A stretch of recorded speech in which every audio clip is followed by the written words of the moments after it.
Next on American Restoration. Oh, that's awesome. That's a 1958 Ferrari Bimbo Racer. Are all the parts here? I hope all the parts are there. So what is all this stuff? We're actually a private resort and zoological garden. And our pride enjoy our tigers. You want to come see them? Yeah. No.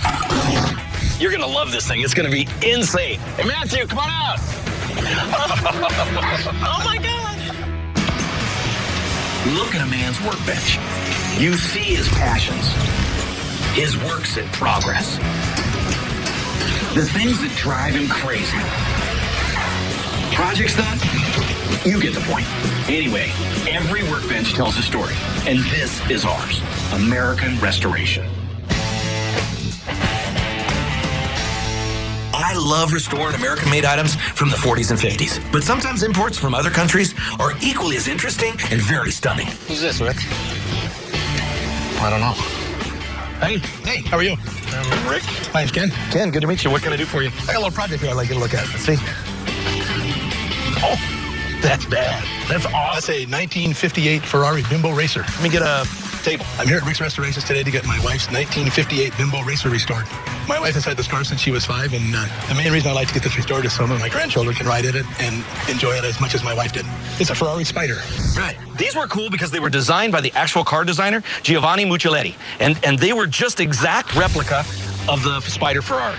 Yeah, it's cool. Where'd you get it? It was bought for my wife when she was a child by her parents. Really? She has no idea that I'm here. Really? I want to have a big surprise for her when it's all done up. That'd be a nice surprise. And she drove it around in the yard when she was a little girl. And then, keep going. There's got to be more of a story because I see it right now. Somebody started. And then somebody tried to restore it, and it got taken apart. It's been apart for about 40 years.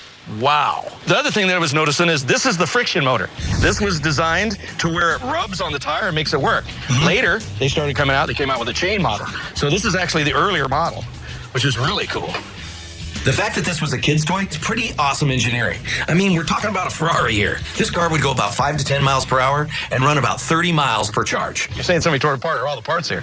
I hope all the parts are there. I'm going to say 99% of the parts are there. Okay. Rear's got spring suspension, which is cool. It's got brakes. I didn't see the windshield. The windshield is missing. It's something I probably have to make. Yes. I mean, I would imagine how I think you want to restore it, but how do you want to restore it? I want to restore it to as original as you can get it. I like it Ferrari red again. Okay. I would like the interior back to tan. Okay. Just like the original Ferraris were. Right. Okay.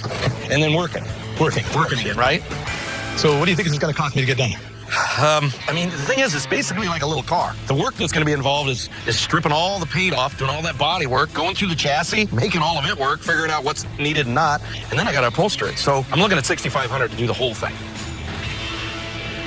As for my grandchildren, I think it'll be fine. Let's go ahead and do it. Awesome. Good. Awesome. This will be my first Ferrari, I'll tell you. Right inside. Putting $6,500 into the car is a lot, but I'm hoping when I come back and see it that it'll all be well worth it. So you two are going to be the first at the shop to actually work on a Ferrari. That's Nice. what this is. This Bimbo Racer is going to be a huge job. It's badass. It is badass. First thing, I'm going to have Kyle and Roy test the motor. Hopefully it's working, because if it's not, it's going to be near impossible to find another one. And while they're doing that, I'm taking the body to be prepped and painted. Kyle, you ready to test this thing? Yeah. Rick wants us to test all the moving parts on this car. The problem is, if there's anything wrong with the motor, we stand a chance of burning it out. Should be able to ground this guy out right here, and we got power. You sure? Yep. Moment of truth. You ready? Whoa. Take it, man. We're getting power, which is a good thing, but the motor seems stuck. So we have to figure out what's wrong with it before we seriously damage it. This is what would hook to the foot switch. Okay. The foot switch is just, it's tore up. We got to rebuild it. So let's come in here and do here. All right. Let's see. Ready? Pull that side up there, Kyle. Let's see the wheel spin. Nice. We're not doing burnouts, but that's pretty good. Okay, and then reverse. Let's just make sure. Very good. All right. Cool. That's as far as we need to go with that. It was touch and go there for a minute, but Rick's really going to be happy the motor still works after all these years. Now all we have to do is clean and tweak this bad boy. All right, Roy, why don't you give this to Brian so he can get that to the motor shop? Yes, sir. Although this Bimbo Racer is really cool, I can't let my business be totally dependent on customers bringing in items. I sent my brother Ron and the boys out to California to check out a lead on some cool items. I think that's it right there, up on the right. Dude, this one with the giant front gate? This is the address. Wow. Dude, what is this place? Welcome, welcome. How are you? Good, how are you? Good. Hey, Brett. Hey, Ron. Nice to meet you. So I called Ron from Rick's Restorations to come down and check out a few of my items and possibly restore one of them, actually. So what is all this stuff? Rancho Las Lomas, we're actually a private resort and zoological garden. So we got a lot of cool animals, we got a lot of cool structures, buildings, everything else here. It's pretty neat. 32 acres. And our pride and joy are tigers. Wow. Tigers? Can I come see ya? Yeah. You ready? Check them out. Don't you like tigers? No. I like dogs. Come on, don't be scared. I thought we were here to pick. Now Ron, Brettley, and this guy are taking me near dangerous tigers. I'm not stoked. All right, this is our boy Sumo. If you want, Sumo, you put your hand flat just like this, he'll lick you. No. Pretty wild, huh? Come on, do it. Wow. Dude, no way. Oh, come Come on. on, real quick. Come on, do it before he goes away. Once in a lifetime. Come on, dude. You know what? How about you look? Dude, these are my hands. There's only about 400 white tigers left in the world, guys. So do it. Do it. It's like sandpaper. Good job. Dude, if you have this here, I can't wait to see what else you have in store. Yeah. I mean, once in a lifetime chance. We've got our hands on the cages. Tigers are licking our palms. I mean, this is just awesome. I'm proud of you, little chicken. So the customer wants a sort of a tan upholstery. But it's very expensive leather. It's probably $500 a hide. Holy cat scratch fever. This is kind of a surprise. I think you guys might be impressed with it. I'd love to see it restored. What is that? Yeah. What the?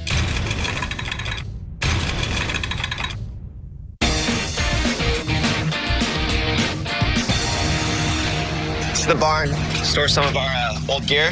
I got a call from a guy that has some stuff for sale and a possible restoration item. So Tyler, Brettley, and me are going to take a look at it. We'll see the safe first. This thing's been our family for about 50 years. I think it's late 1800s. What? This is a nice safe. It's a J-Bomb and Lock Company. It's pretty cool. J-Bomb and Lock Company made good safes, but they were more middle of the road. Not the fanciest, but this thing's over 100 years old and might be worth bidding on. Have the combination to it? I do. My mom won't give it to me, though. Ah, look at some good stuff in there. Smart But woman. it does work and open. It's just old and rustic. That's very, very cool. That's an old Cali Brothers slot machine. Man, does it work? It used to work when I was a child, and not anymore. These Cali Brother machines are a great find. They're rare and one of the earliest slot machines ever manufactured. I'd really like to get this item. I mean, it's cool because it rotates. I've never seen a slot machine that actually rotates on one, you know what I mean, like solid point. I know. Here. Yeah, 1 cent. That's how you really know it's old. Let's see what it is. You played it, and they gave you cigars, so you didn't get actual money. Yeah, so every time You got cigars. put a penny in, if you get a flush, you get 3 cigars. A royal flush, you get 25 cigars. Does this open up? Your guess is as good as mine. Like how the cards look. There you go. There she goes. There it is. Wow. Look how simple that is. That's pretty wild. This safe is fairly common, and we can get a decent amount for it fully restored. But what I'm really excited about is this slot machine. So I'm going to see if I can get a deal by packaging them both together. All right, so I'm thinking for the both of them, I could probably give you probably $2 grand. $2 grand total for everything. What about 2,500 for everything? Yeah, I would have to stop at $2 grand, unfortunately. $2 grand. You know what? How about we pull out the safe and we'll do the slot machine for 500. No one? Does that work for you? That works for me. Deal? Perfect. So deal. All right. Well, let me show you what I want to see if you guys can restore for me. Oh, yeah, definitely. Cool. All right, follow me. I thought I could get a better price by packaging these together, but Brett didn't go for it. That's fine with me. $500 for this Cali machine is a smoking deal. Hey, Kyle. Good morning. How's it going? Good morning. Hey, we don't have a windshield, okay? So we got to figure out how to make one, all right? We're cranking on this really cool Bimbo racer. We got all the bodywork and paint done. And now we have a huge challenge ahead of us with a missing windshield. I was looking at some pictures of them. There's actually different types of windshields that I saw. Everybody had their own rendition because what happened is they were all missing. There was a couple of original ones there, though, that actually had a piece of rolled stock, and it was rolled right through here, you know? And it only went to here and to here, and then the plexiglass set in it, and it had a whole frame over it. The windshields on these racers were made in a few different styles. I like parts of each, so I'm going to combine those elements to make my own. So right now, I'm just building a template for the shape, okay? And then you're gonna match it with a bigger rod, with a 1/2-inch rod instead of this 1/4-inch rod. That looks good. All right, Kyle. You can have that. You can have that. Okay, and the body? Yeah, I'll take it. I gotta go to Charlie's and figure out the upholstery right now. You got plenty to do. This windshield was already going to be a challenge if I had the body to work off of. Now, all I have is this metal rod as a template. Thanks, Rick. Don't strain yourself, Rick. Kyle can handle the windshield. It may be a little harder for him to make it without the body, but we've also got a big job in reconstructing the interior of this racer. So I gotta let my upholsterer, Charlie, get his hands on the body so we can even have a chance to get this thing done on time. All right, so it's a Bimbo Racer. And it's a Ferrari, actually. It's after a Spider Ferrari. Wow. So the customer wants a sort of a tan upholstery. Is there a seat, or do I got to make it? No, you got to make everything. There's nothing in it. I brought the steering wheel because that's sort of the tan we need to match. Okay. It's sort of a beige, basically. Yeah. Oh, it's going to be beautiful. Yeah, it will be beautiful. That's a Ferrari. It's got to be beautiful, right? Yeah. Oh, yeah. That was dead pretty on. close. That's dead on. But it's very expensive leather. It's probably $500 a hide. Holy cat scratch fever. If that's what it costs, that's what it costs. I gotta do it right. And then I like it where it has all the pleats. They have a bunch of pleats. They run all the way over the top. Okay. But it also, in all the door panels and everything, all the way into the front, those are also pleated. And the pleats run straight up and down. Okay. All right. I'm really excited to see this done. You know, I can't wait. So I know you're the man, Charlie. Yeah. Thank you. I'm ready to start. Okay, bud. Thanks a lot. All right. See you later. This car may be mini, but it's got to look like a real Italian job. I've trusted other projects with Charlie in the past, and I really hope we can get this done on schedule. This is kind of a surprise. I think you guys might be impressed with it. Bradley, Tyler, and I are picking at this awesome ranch. We already got a sweet poker machine. Now the owner's about to show us an item that he wants to get restored. Wow. No, If we get a pick and a restoration in one trip, bonus. it's a Nickelodeon. What? Yeah, it's probably 1910s. Wow, this is cool. This is a player piano Nickelodeon, but they came in a lot of different styles. Some played music, some showed movies. They're very collectible, and I can't wait to check this thing out. Put a nickel in one of these slots right here. Press their song. You have 8 options. All of a sudden, lights come on. The scroll starts moving, and then when it go over the hole or the bump on it, these things start moving. So the hole in the paper triggers the arms to move, Exactly. and that makes the noise. Yep, exactly. I got it. Dude, that's some serious technology. Yeah, from back in the day. Back in the day, Man, it's that's some pretty cool. engineering. I actually don't think we've ever done a Nickelodeon machine. I don't even think we've done a wood piano. How do you want it done? What do you see being done to it? I would just love to see it pop and shine and clean and working. A lot of wood damage, but it did work when I was a kid. I gotta call my brother. I gotta give him a shout and see what he has to say. So I'm the picker. I'm all right at that. But Rick gives the quotes on restorations. Now, something like this, I've never seen before. I'm gonna give my brother a call. Hey, what's up? Hey, we stopped off at a place to do some picking. He actually has this really badass piece that he wants restored that's been his family forever. It's a Nickelodeon. All right. Well, so how bad? Is it complete? Is it the wood lifting? Is it wood? The wood is not lifting. The wood is actually not too bad. I believe he said it was working, 15-something years ago. Going up? Or no? Going up, yeah, you put your nickel in, you press your selection, and then it starts rolling, starts doing its thing. It basically has keys, is that correct? The scroll goes through, it senses each little dot on that scroll, sends the message up to, like you said, the keys. Those keys, bounce back and forth, and that's what makes the noise. I'm definitely interested in working on it, but dang, I need to see it. Well, without me actually seeing it, only going with what you tell me, I'm between 15 and about 20 grand to totally go through it to make it all look brand new again and work correctly and take money and make all the wood pretty so you can tell them all that, Okay. Okay. All right. Thanks. So talking to Rick, I could describe it good enough to where I could kind of figure out what it was and give me a fairly good number so I could actually give this guy a quote. All right. So What's the word? the word is to go through everything, inside out. I mean, clean it, tune it, all the wood back to perfect. He was between 15 and 20,000 to get it completely done. He needs a little leeway just because he can't actually see it and touch it. So he's never done one. He would love to do it. Yeah, I was looking online for these things, and they don't go for more than 10.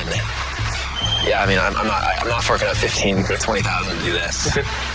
Can understand. It's a lot of Yeah. money. Okay, well, it's a shame. It would have been an awesome project.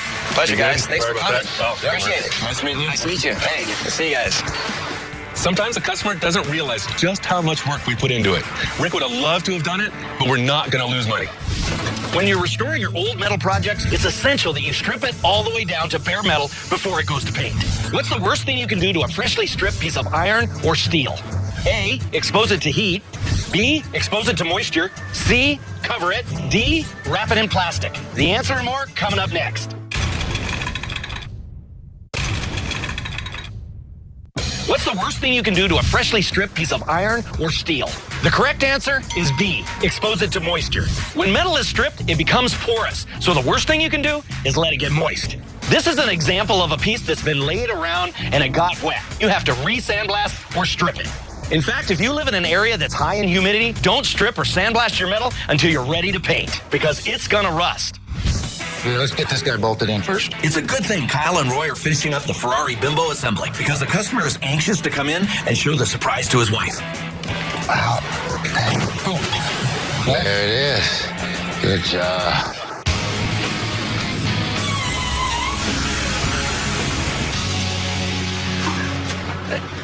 Hey, Jen. Hey, Rick, how are you? Good to see you.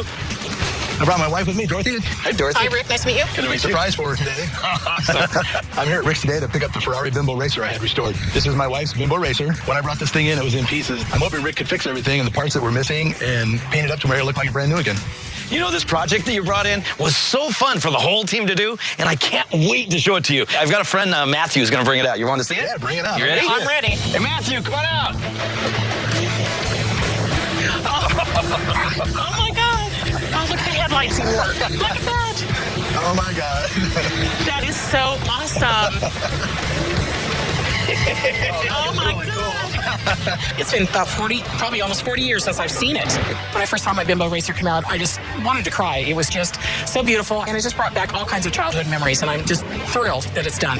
Oh, my gosh, Rick, it's beautiful. Looks just like I did when I was a kid, and I rode in it. Yeah. Oh, my God, I can't believe you did this. Quite honestly, I don't know of any kid that wouldn't love this thing. I mean, I could see this being your prized possession for a long time, and to have it and then give it to your grandkids, that's awesome. I rode this for hours and hours and hours, so it's just... Till the battery went dead. Exactly, wore the tread right off the tires. Yeah. Everything about this car, to me, stands for everything our whole shop does, and that's just nothing but, you know, excellence and perfection. And that's why we threw all our heart and soul into it. It's incredible. It's very important because this was a Ferrari. I went a little overboard because I haven't had a Ferrari in the shop yet, so I took it as being a big one. When it came in, you had it apart.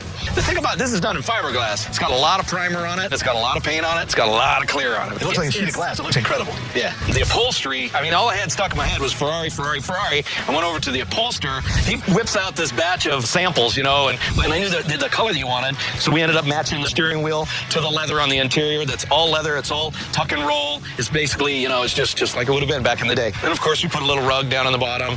Made it nice, you know. Hey, Rick, you nailed it. It's incredible. Awesome. This thing right here, I wish you'd have had that. Making a windshield for this car was really, really hard. We actually had to fabricate these pieces. And as I looked online, there was 3 different styles, and I sort of picked and choose for the ones, and I fabricated this one on there. I wanted it to look and sit exactly like it did, so that's how we designed that. There's a ton of hours in that windshield. I'm actually speechless. It's just, I don't even know what to say and how to thank both of you, actually. You give him a big hug.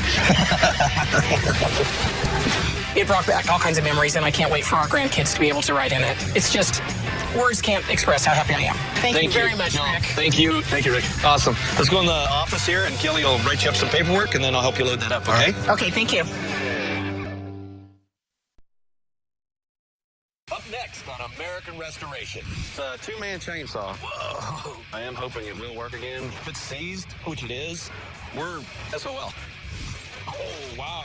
This is a 1930s golf ball slot machine. This looks like it came off a golf ball machine, but this part doesn't. The main problem I have is I got mech issues, and then there's like some electromechanical stuff going on the bottom of it. So that's why I got you both here. This is beyond repair because it's solid rust. We're in trouble. Look at a man's workbench. You see his passions, his works in progress, the things that drive him crazy. Projects that, you get the point. Anyway, every workbench tells a story, and this is ours, American Restoration.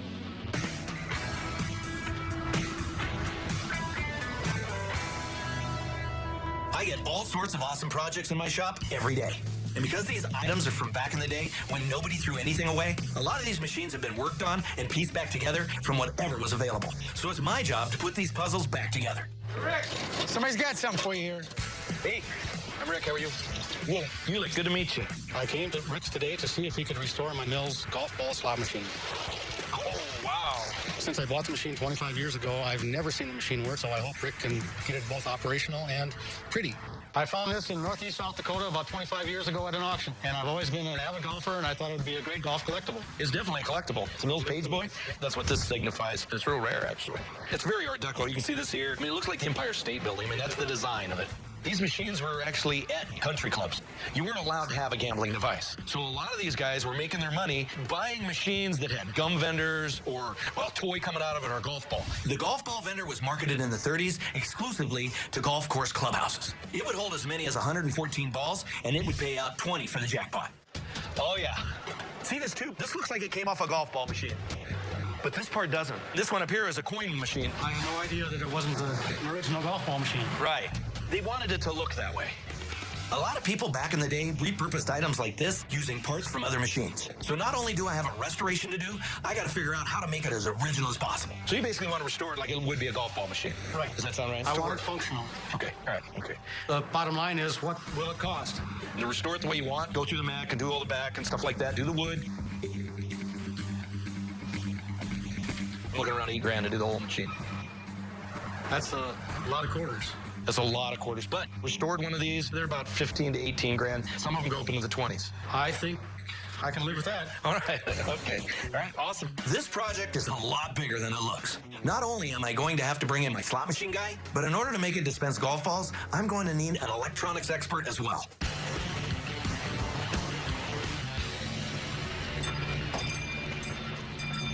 Hey. Hey. I'm Rick. Hey, I'm Mickey. Mickey, how can I help you, bud? I got an old tool here I want to see if you can restore for me. Okay. Okay.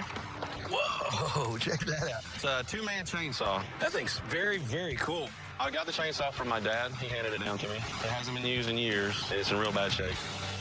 Two-man chainsaws. Can you imagine operating one of these things? I know, it must have been rough. Yeah. There's a guy here on this end. Yeah. You know, you're holding on to it. The other guy has his one hand on that. If you just dip your blade down a little bit where it comes into a wrong angle, it's going to snap back. And it throws you off, and the next thing you know, you're getting hurt. Yeah. So they're really, really dangerous. You really need to know what you're doing. Chainsaws like this were first sold in the 1920s, bringing out a huge increase in lumber production. The invention of the one-man chainsaw in 1950 allowed smaller crews to cut down more trees. First, I need to ask you what you want to do with it. I'm thinking red, maybe some black. I build houses, and that's the color of my logos and stuff. Oh, Red, okay, black. for the company. Right. I'd like to chrome this. Okay. It would look really, really sharp. There's a lot of pieces on here that could be very shiny. I mean, this is all aluminum. Okay. This could polish out beautiful. And you're going to display this? Yeah. I've never seen it working. I am hoping it will work again. Oh. Motors are always the very first thing I check when I'm doing stuff. And if it's seized, which it is, that usually means that the piston on the inside either didn't get enough oil or wasn't oiled correctly, and the piston scarred the walls of the cylinder, and it got stuck. It's stuck. That's going to be one of my biggest issues to try to make the motor run. Do you know what brand it is? I have no idea what brand it is. If it is a major brand, Right. I probably can find parts. Okay. But if it's an off brand, we're SOL.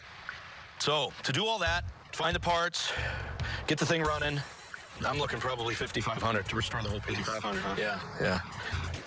Okay, I say do it. Okay, I'm a little worried about parts, but I want to make it run for you, okay? Let's go in the office, we'll take care of the rest of the paperwork, and then we'll get started. I am concerned about him being able to find parts since there was no name on there, so I hope he'll be able to get it running again.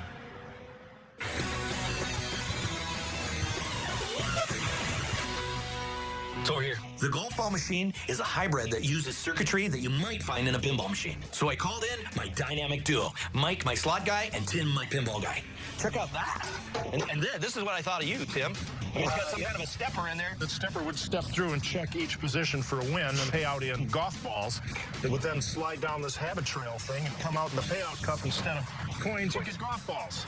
Right. Most of the time, slot machines are strictly mechanical, but this one had been converted to electronic as well to dispense the golf balls. And I'm fascinated because a lot of the circuits are the same as those used in pinball machines. We'll fix this all up. I'll rebuild the whole thing. It'll have new strips on it. So it'll have golfers on there. It'll have the hole-in-one. It'll have a sand trap, and it'll match the award card. It'll look great, and we'll get rid of these.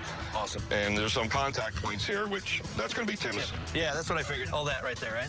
Yeah, some of this is going to have to be replaced. Some of it just has to be cleaned. If you look at the wiring, it's the old cotton-covered wiring. Constantly a problem with cotton-covered wire just bursting into flames. So I'll replace all that. Awesome. I'm so glad I called these guys in. If Mike's able to fix this mech with all authentic parts, and Tim can get these electronics back in shape, it'll be closer to an actual golf ball slot machine than it ever was. When we go to painting on this thing, is this the original color? This green? Not for a golf ball machine. It's going to be wrinkled brown. So it's got to go brown. Right. Okay, so we'll make this thing one really nice piece for this guy. I know we're going to blow him away. I mean, all three of us together on one machine is going to be bad. I'm ready. Come on, guys. Thanks. 1, 2, 3. Holy, that's the same chainsaw? It's mean looking. This is the brains of the operation. Without the brains, the machine gets the big hammer. We may not make it. Yeah.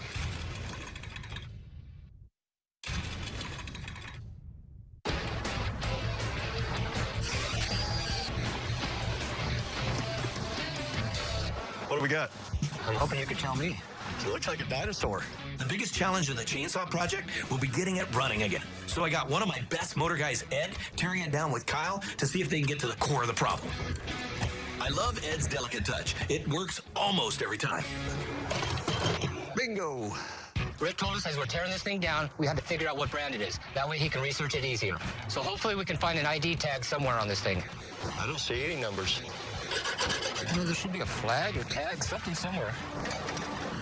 Ooh. Is that water or fuel? That's water. No, water and engines don't go good together. Nope. Depending on how this cylinder looks in there, will determine if it's salvageable. Oh, no. That is the inner coating for the cylinder. The cylinder will have to be re-chromed, new rings, new piston, if it's even available. Well, we still don't even know what this is. Right. That's not good, Ed. We need to get with Rick. We need to show him this right now. Not only did we not find a manufacturer on this chainsaw, we also discovered the motor might be toast. I have to tell Rick right away. What do we got? Don't look good, Rick. Whoa. This is all stuck together. That's a big problem, huge problem. So soak it in the cleaner, basically, to get it all clean, degunked, and then I'd lubricate it and let it sit for a few hours, and then I'd try to get it to move, get it out. I'm gonna research this till I find the manufacturer. If we can't find parts, it will never work again. All right, guys. Well, let's get it soaking out. Maybe we'll find a number on it when we get all the grease off. Well, if you do, let me know. Yes, sir.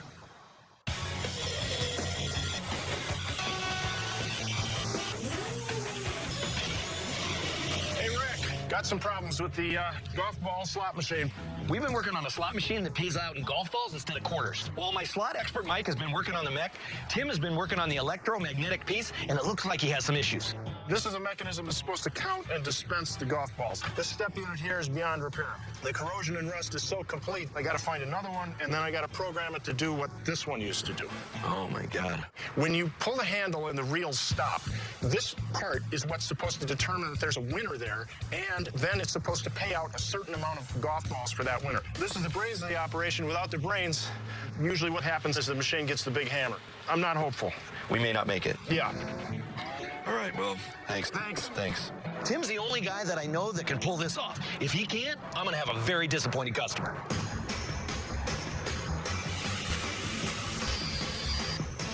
Ed, how long has this been in here? Overnight. It's soaked all night long. So far, it's just been grease in it, right? Yeah, I haven't put it in the rust tank yet. When we tore down the saw, I found out that the motor was seized, so I had Ed soak it overnight. So now I'm gonna see if it's unstuck. Ready? Got it. Yes, sir. All right. Awesome.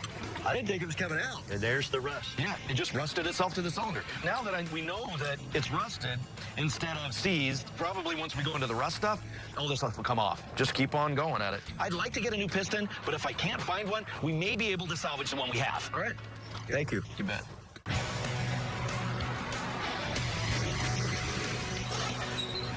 Don't go too fast, it's gonna take off. A while back, a customer sent us a 1940s Murray airplane pedal car. The restoration is almost complete. I just want to have one more look before we ship it off. It was destroyed when it came in. Really beat up. Yeah, it looks fantastic. Looks sharp. Ted did a great paint job on it. Oh, yeah, I like the sparkle in it. Yeah, it looks good. This is called a pursuit plane. It's got pursuit right across here, and of course with the U.S. Air Force shield on the top. It was missing these tails, it was missing the steering wheel, it was missing the prop. And the cool thing is when you're running, it's actually spinning away, you know? Cool, huh? Yeah. Be taken off. Oh, that's fantastic. All right. Let's take a little flight.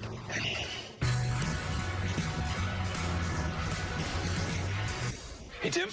Hey, Rick. How you been? Doing good. Yeah, you see you're working on the golf ball slot. Please tell me you got a little better news than the last time you talked to me. I think we're close to having something here. I'm here at the Pinball Hall of Fame to visit with Tim and see how he's doing on the golf ball slot machine. The last time I saw Tim, he told me that the stepping mechanism was too far gone. I'm hoping that he figured out something to make this thing work. So I found this mechanism here on one pile of scrap, and then I found this gear. It has to be a gear that steps exactly 9 times because there's 9 possible winners on the slot machine. And then over here on the other side, I had to find each one of these fingers. Right. It's checking for 2 cherries, 3 plums. Once it's checked all 9 positions, then it'll go ahead and pay golf balls out of this mechanism. So this thing's gonna tell this switch, okay, I'm gonna give it 9 balls. Right. So instead of getting money, they're gonna get golf balls. All right. I've got it kind of jerry-rigged in here so that I can test it. I can hook up the last of the wires here, and we can see if this is gonna work Okay, these fingers should step through to determine each position whether there's a winner there. If this thing doesn't work, it'll never work because Tim is like the only guy in the world that I know that can make this happen. If it steps 9 times, I think we've got a winner. So here we go.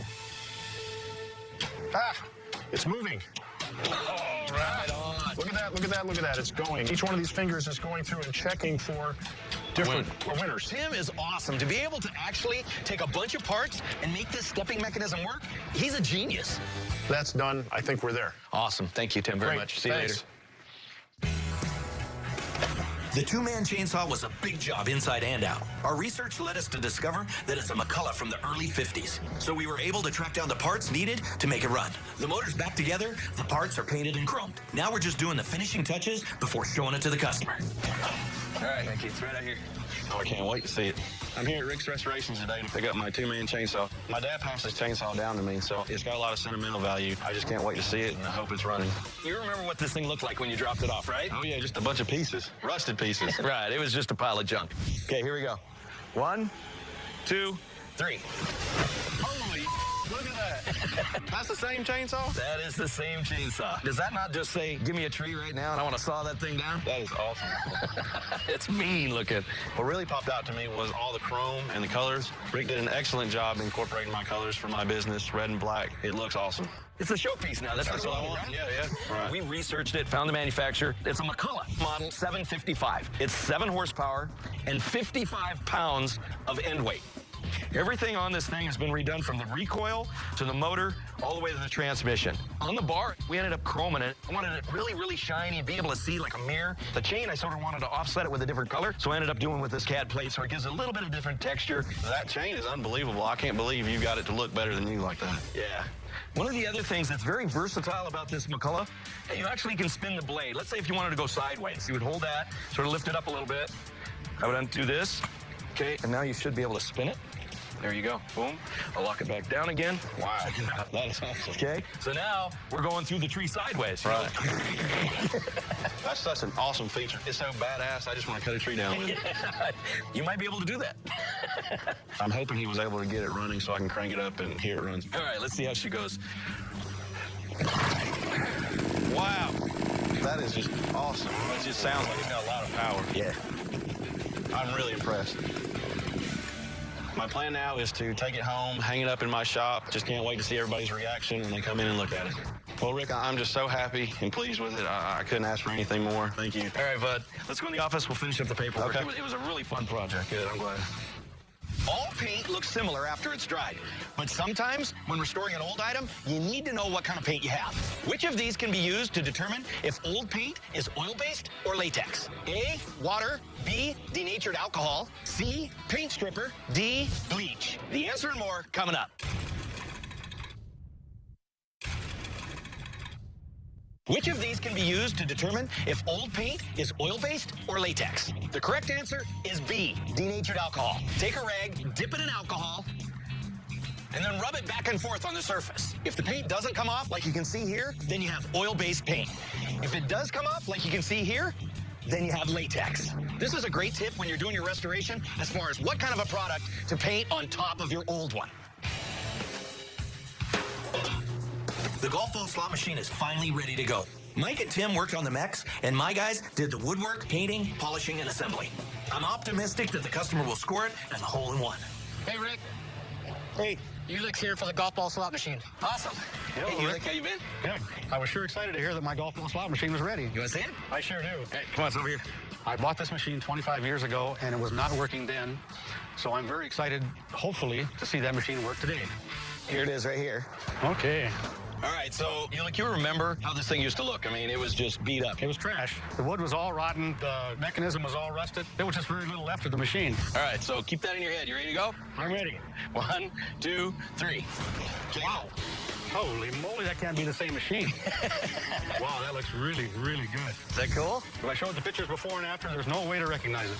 I was blown away. I just couldn't believe that it was the same machine that I brought in here Somebody actually converted it to a golf ball machine. It originally took quarters and paid out quarters. Yours had the page boy on the front of it. This particular machine has the payout right here instead of the page boy. This bottom casting is an original one. There was one here, but it's made to take coins, and they cut out the jackpot area and ended up sticking golf balls in there. So I wanted to replace this back with the original piece. This is the cup for the golf balls. We went and got the right one that mounts down here, painted it the same color. So now you've got a totally original golf ball machine from top to bottom. It's a pretty overwhelming machine now.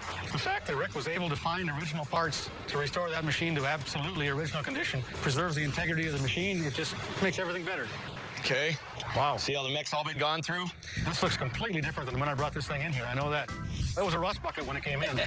Yeah, it really, really was. Every part inside there has been reworked. It's all been cleaned up and glass beaded to make it look like it's brand new again, which it is. And then all the reels got new reel strips put on them in the theme of golf. After seeing this machine collecting dust in my garage for 25 years, to see it beautifully restored exceeded all my expectations. I'm dying to see if it works. Yeah, okay. Here's some quarters. Now you test your luck.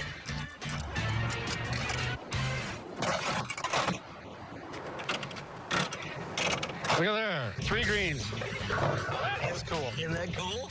You got 3 balls, green, green, green, and it paid you out 3. I'm really happy with it. Thank you. Let's go in the office. We'll finish up some paperwork and I'll help you along. Sounds good.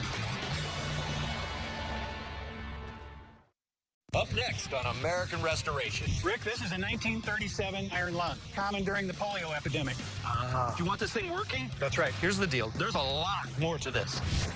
Wow. A lot of stuff. What'd you end up paying for these? $60. That's good. Riley got a great deal on these trikes, but I'm bracing myself for when he tells me how much he spent on one of these bigger items. Earlier, Tyler pranked me pretty good. So now it's on. Grab a seat. Let's go over this for a little bit, cool? I knew I'd get somebody. Look at a man's workbench.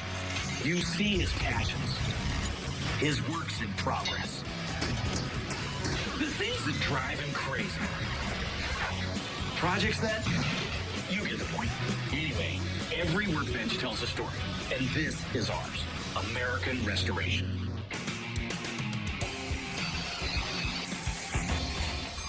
The hell is that, Rick? My job is really rewarding because I get to work on so many different projects. But when an item comes in that's a symbol of an important historical era, that's when I get excited.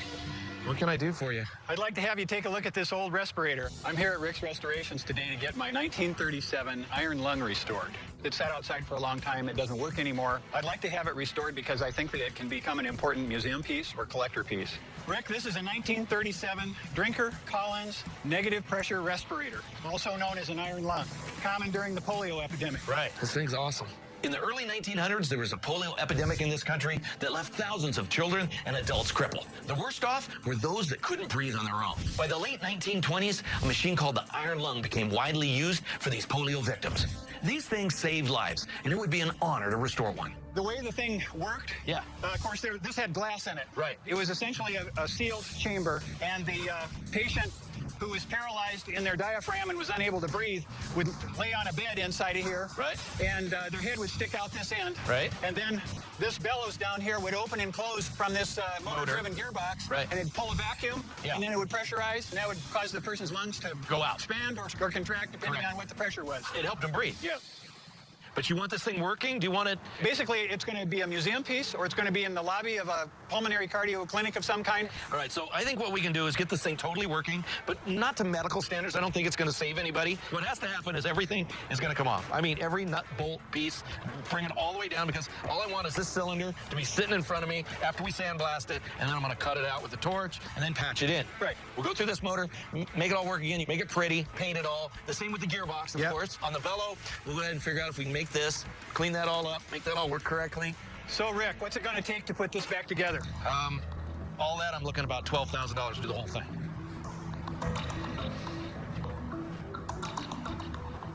Could you do this for 10? I think the thing's as cool as can be, and you know what? I'm gonna do it for 10. All right. Okay, all right? It's gonna be a challenge, but I gotta make this restoration work for 10 grand. This iron lung represents an era where the country worked together to overcome a terrible disease. And I wanna do my part to keep this piece of history alive.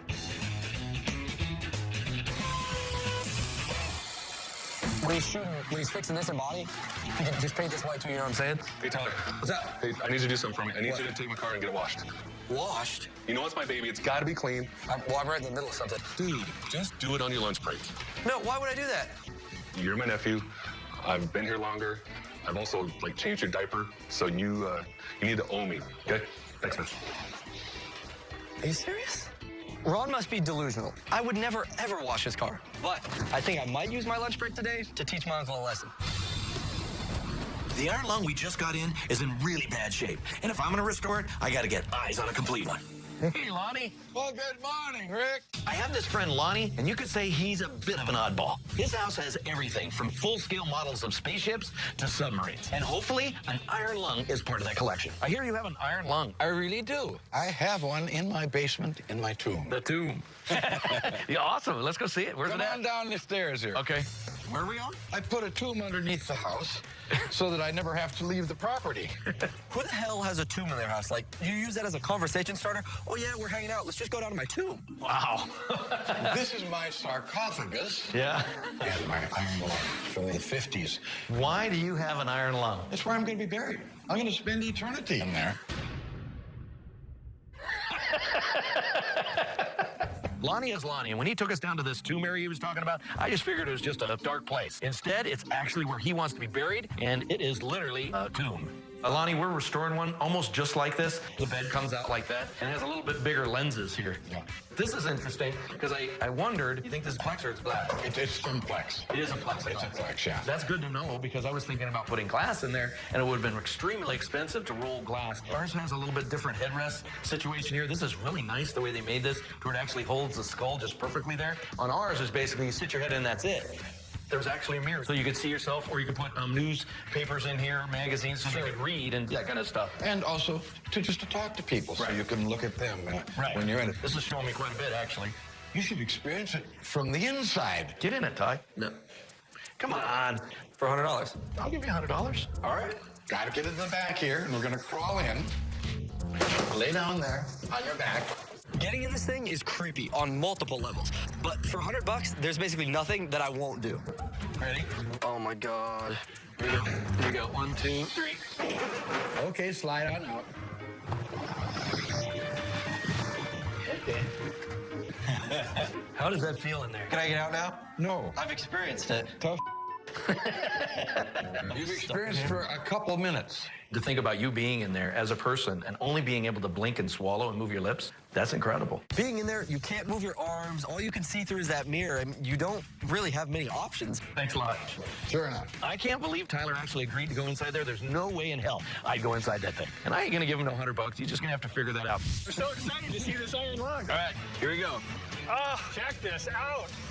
This is gonna be hilarious. I'm gonna trick him by asking if he can go on a run with me. He'll turn on the AC, and bam.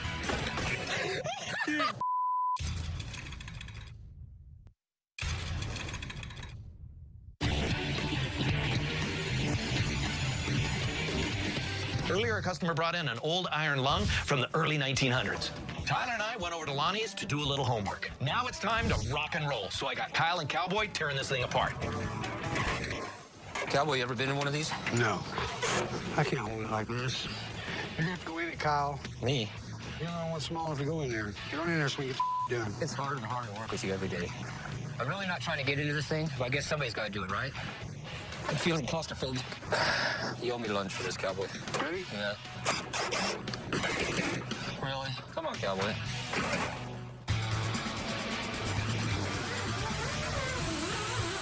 Come on back, Bradley. While the guys are tearing down the iron lung, Bradley's just getting back from his first solo pick ever. This should be interesting. What's up? How'd it go? It was good. Yeah? A lot of driving. Let's see what you got. Up until now, Ron's been the only one that I've trusted alone in the field, but Bradley's been nagging me for a shot. So this is his chance to show me what he can do. There we go. Wow, a lot of stuff. That looks good. I'm really surprised just by the amount of stuff Bradley was able to get. I mean, there are times when just asking him to pick me up a cup of coffee can go wrong. So far, so good. This is cool. It's a really nice trike. It's old because of the tires. Yeah. See the tires are all hard? It looks like it's probably 30s. It's got really cool cranks and pedals on it. And this is all original, too, huh? Yep, everything on it's original. This one here, this is done by AMF. It's probably 60s. You got a lot of parts, so that's what this is good for. We're always missing these bearings. A lot of the handlebars are bent, so this is a good set of handlebars. So what'd you end up paying for these? I got it for like $60, both of them. That's good. That's good for parts, and this is good for a complete restoration. Right on. Yeah. Bradley got a great deal on these trikes, but I'm bracing myself for when he tells me how much he spent on one of these bigger items. This is a Stoner. Stoner started this machine in the 40s. This whole design. This is all new logos where, you know, this more 60s as far as the look here. The coolest thing of this machine is you got one that does both, where it's got lifesavers and gum over here. That's pretty rare. What'd you pay for this? $300 for it. That's a good deal. This will sell real good. Yeah. It's awesome. And last but not least, the scale. Yeah, penny scale. I've never seen one like this. Automatic Service Corporation. Wow. When these came out, there's no such thing as a scale at home. You would have to go to the doctor to get weighed. All these did different things. Some of them read your horoscope. Some of them gave you a fortune. Some of them printed out a little picture of somebody, a movie star or something. They all had a little gimmick to them. So this is awesome. What'd you end up paying for this thing? I got it for $100. Oh, wow. So it's a great deal. Yeah, you stole that. They were nice, yeah. That's a great deal. Wow, I see these machines going for $600 to $800, so I can't believe how well Bradley did. I mean, I don't think anyone has brought back so much stuff for so little money. I think Ron's gonna have to start stepping up his game. You keep this up, you're gonna take over Ron's job. Good job, bud. All right. Awesome job. See you, Nana. All Good right. job to you, too.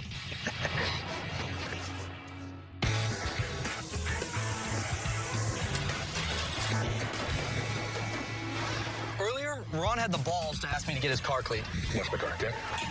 Thanks, man. Really?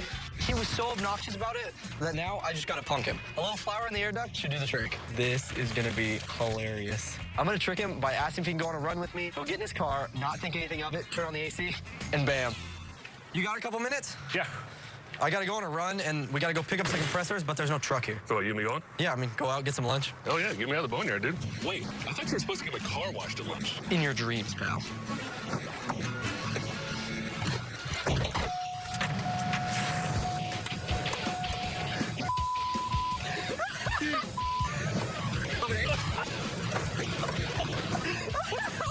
This was a classic one by Tyler. He got me. He got me big time. As soon as I turned my ignition on, all this white stuff coming out, and I got my nephew next to me, and he's laughing like crazy. Have fun cleaning that. That was friggin' stupid, Tyler. Right now, we're restoring this 30s iron lung for Larry. First, Manny's replacing all the rusted out sections in the cylinder, rebuilding this thing from the ground up. Then, to give this thing a long-lasting finish, we're powder coating it in the original green. And the bedding in this thing was also completely ruined. So I have Charlie making a pair of custom mattresses and a new headrest. But what's really got me worried is how the heck we're gonna make a new bellow system, which is what pumps the air in and out and keeps the patient alive. It's the heart of the machine. It has to work. All right, so this is the most important piece. It's the thing that actually makes a vacuum, like a diaphragm, pushing the air in and sucking it out so that the person can breathe. Same thing your lungs are doing. Right. Just like your lungs, the bellows have to be airtight. So we have to find a practical material to use to ensure that no air leaks out. Okay, so this is what I want you to do. Take an inner tube and figure out this dimension right here, and then cut it to where we can stretch it out. We're gonna make it airtight. That's the problem. Why can't we stitch it like they would the leather? I think it's gonna leak, but I think you could glue it. Glue it? And then go around it, make sure we got a seam on the leather and on the rubber. Glue it together. So we've got a leather ring on the outside, we got a rubber ring on the inside, and then we have two bands on top and bottom. And then when that arm is going up and down like this, it's pushing that. It should have nice airflow. Yeah. You got suction and exhaust, suction and exhaust. And hopefully this thing's gonna work. All right? It's hard to say if we can actually get this thing functioning again, but I certainly didn't take on this job to quit now. So I'm definitely anxious to see what happens.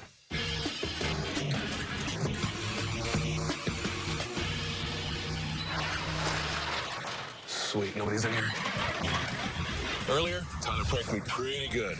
So now it's on. Let's see how my little nephew likes this old air horn seat. This is gonna be priceless. Hey, you got a couple minutes? I wanted to go over those work orders that your dad wants to go over. Yeah, I guess. I'll be there in a sec. Okay, it'll only take a couple minutes, thanks. All right, bye. I gotta admit, I've been wanting to get somebody with this prank for a long time, and Tyler just gave me the perfect opportunity. This is gonna scare the out of him. What's up? Hey, dude, let's grab a seat and let's go over this for a little bit, come on.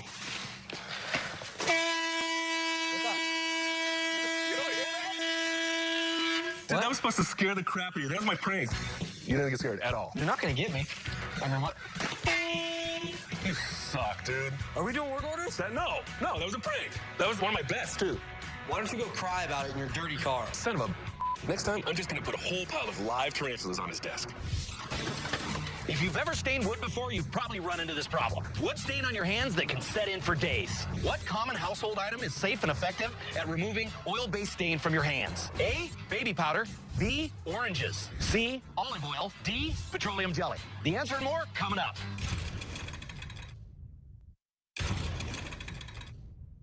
What common household item is safe and effective at removing oil-based stain from your hands? The correct answer is C, olive oil. What you do is rub a little olive oil into your hands. What it's doing is removing the stain because olive oil is actually a natural solvent and it removes the pigment of the stain. For more intense stains, add salt or sand as an abrasive and that should do the trick.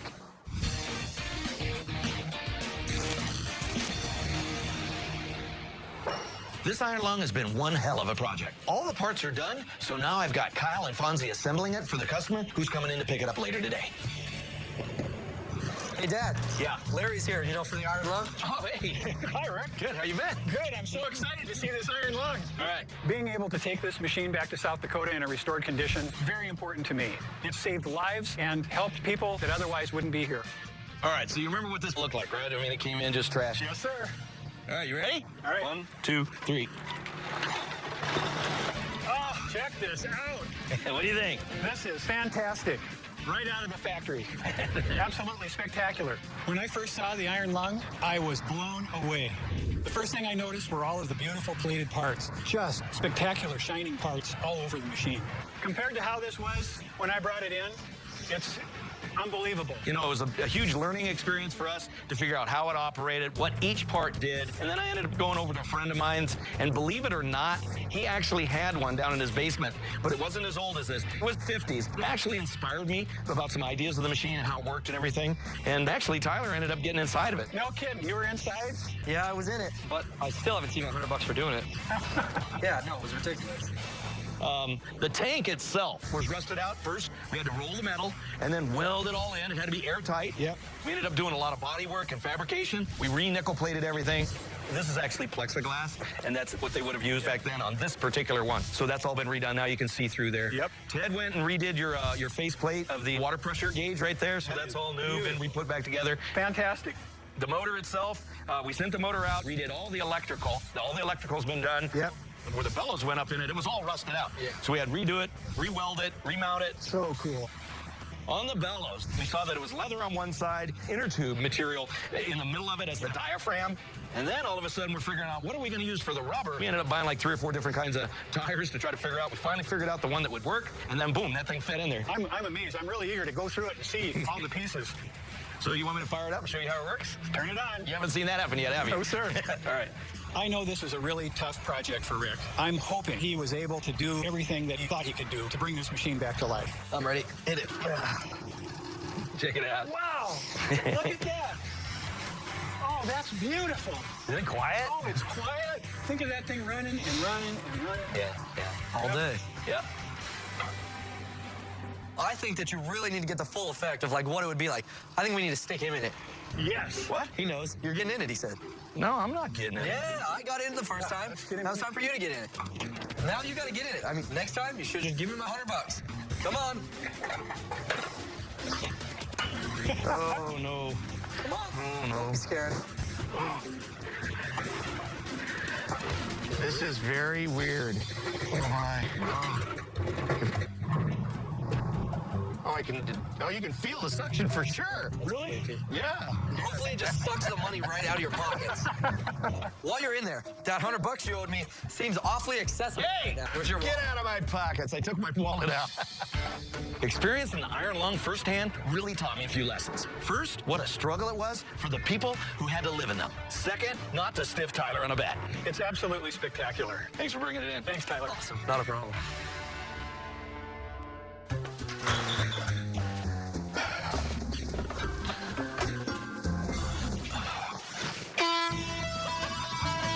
I knew I'd get somebody.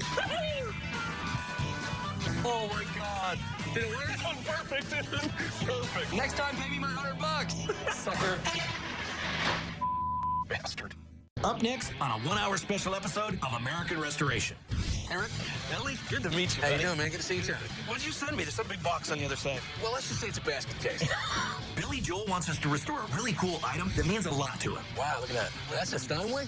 Yeah. That's old, man. Will you play a song on it? I'll give it a shot. Where did you get the old walk-behind tractor? Oh, that thing over there? Yeah. My brother bought that. I fell in love with it right there on the site.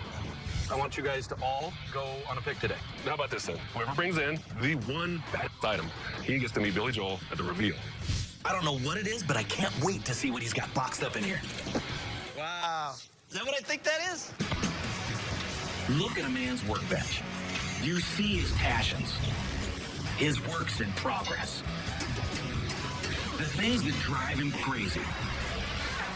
Projects that, you get the point. Anyway, every workbench tells a story, and this is ours, American Restoration.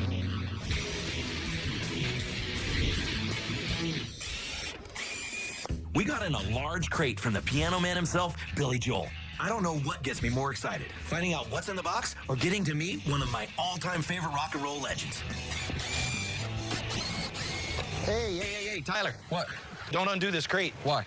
This is Billy Joel's. What? No way. Yeah, I just took the label off so nobody know. But he told me to not open it, so I'm not going to open it till he gets here. It's like a surprise. So he's having something restored by us? I don't know if it's having something restored or if he's giving me a piano. I don't know. I don't know what's in it. That's sweet. So you're going to let me be here, right? No, we just him and I will go over it, but we can't open it now. Always get the shaft. Leave it like it is. We'll wait. He'll be here soon. All right? But I don't want you guys out here, all right? Yeah, we'll see about that. Although I'm really pumped to meet Billy Joel, I have some other really big projects here at the shop that need some attention too. Wow. Where did you get the old walk-behind tractor? Oh, that thing over there? Yeah.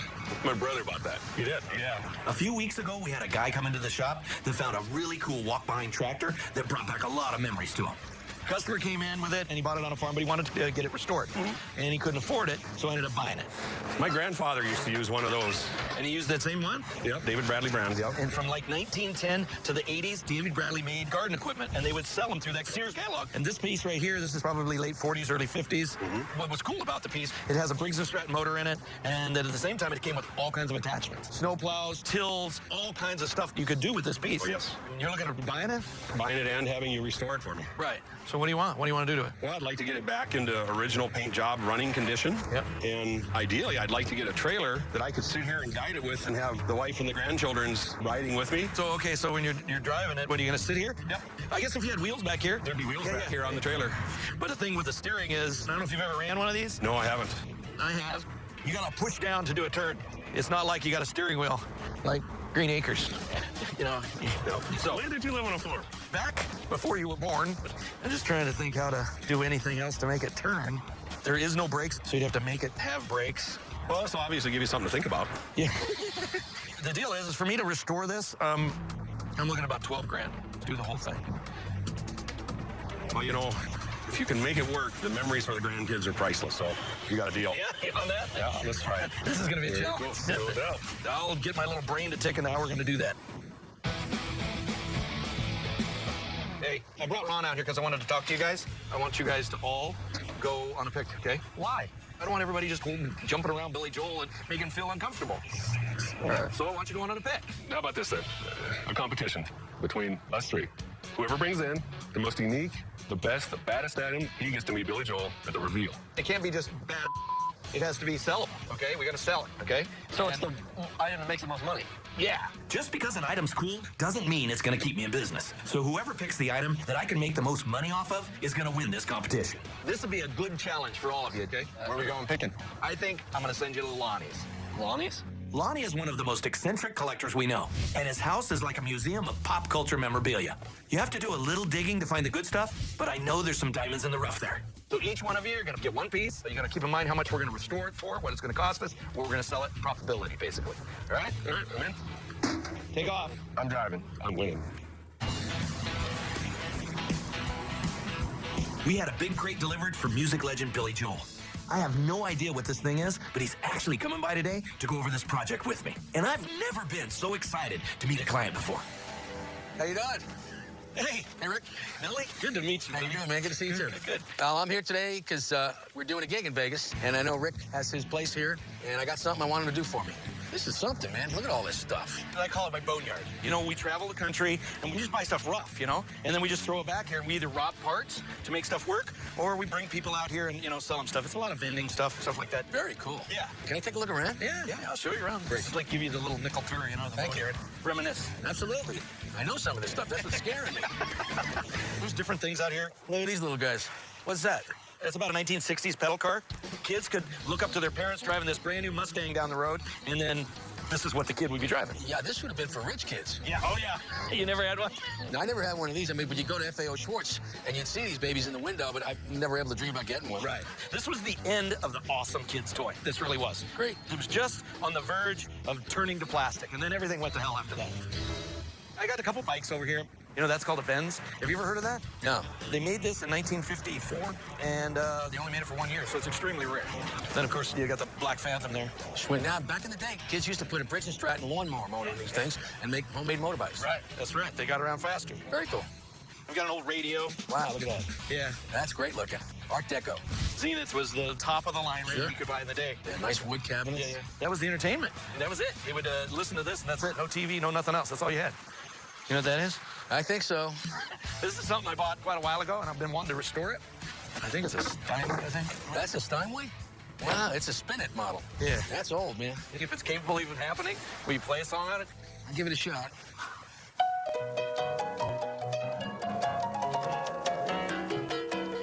Oh, this thing sucks. Good luck with this.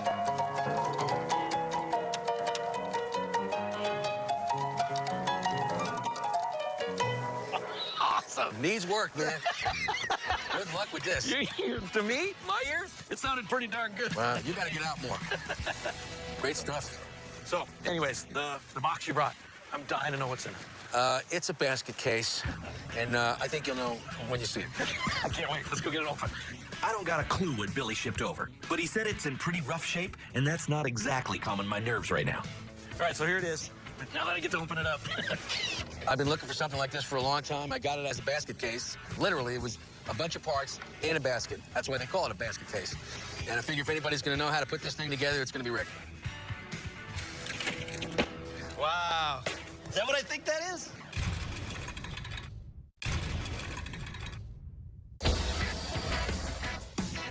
Music legend Billy Joel stopped by the shop to go over a project he has for me. I don't know what it is, but I can't wait to see what he's got boxed up in here. Wow.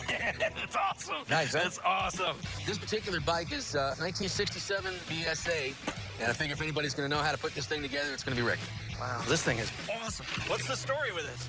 The first bike I ever rode was a BSA Royal Star A50. Wasn't this exact bike, but this is about as close as I've been able to come to finding another one. Wow. Before you got to the Harley, you usually had a BSA. This British-made bike was really popular in the 50s and 60s because it was much more affordable than the Harley. But the BSAs had a whole bunch of design problems. And when the Japanese flooded the market with bikes that were much more reliable, this company was literally driven out of business. What I liked about this bike was, number one, it was my first bike. The first time I ever rode a bike, scared the hell out of me, but I had an awful lot of fun. I just liked the classic design of it.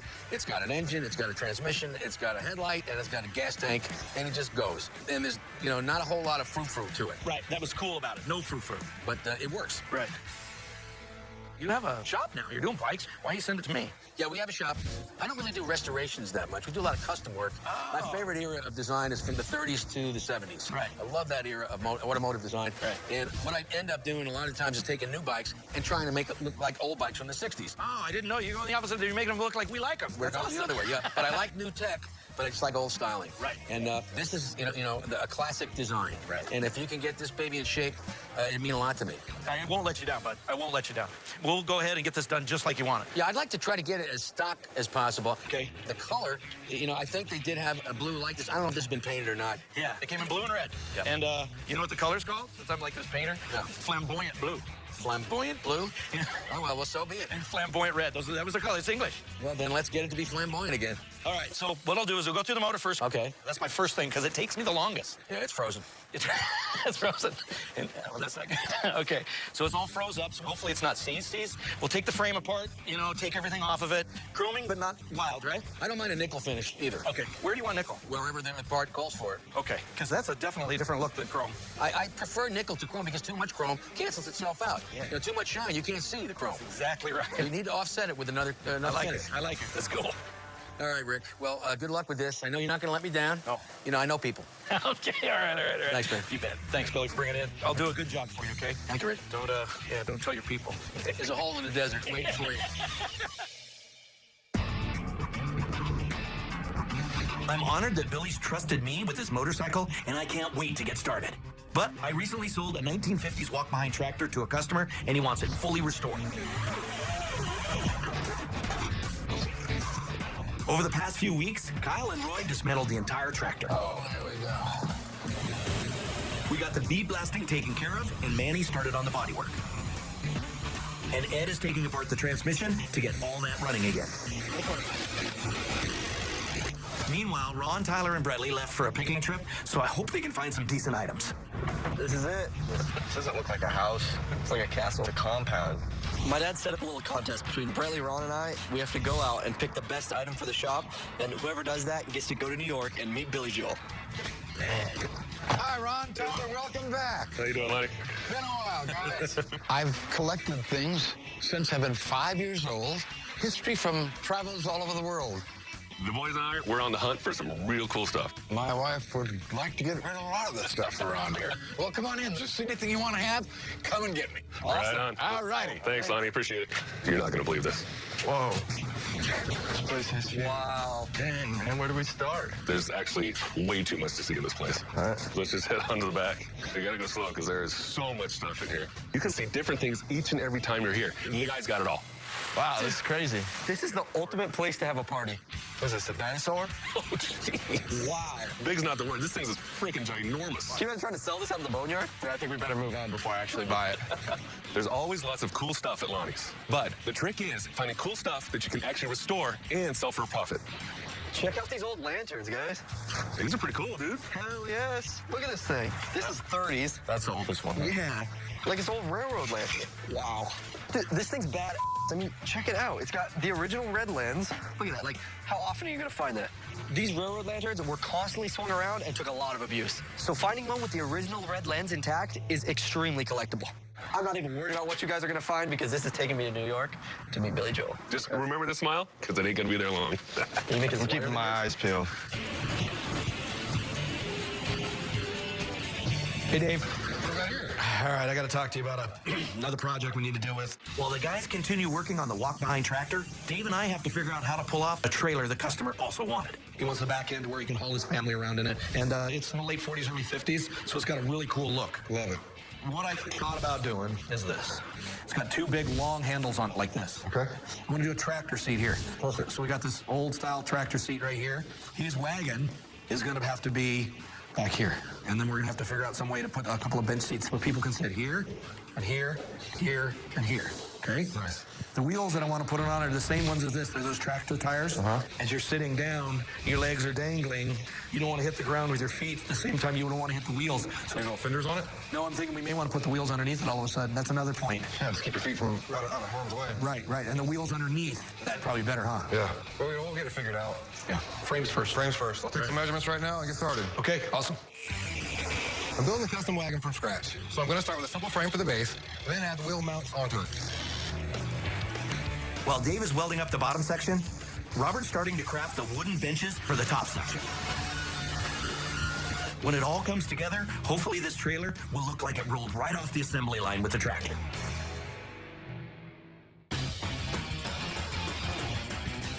Check it out. Hey, that's nice, man. Is that cool? That's an old 850, huh? Yeah, that's exactly what it is. Nice. Here's the deal. This bike is actually Billy Joel's. Billy Joel, the piano man?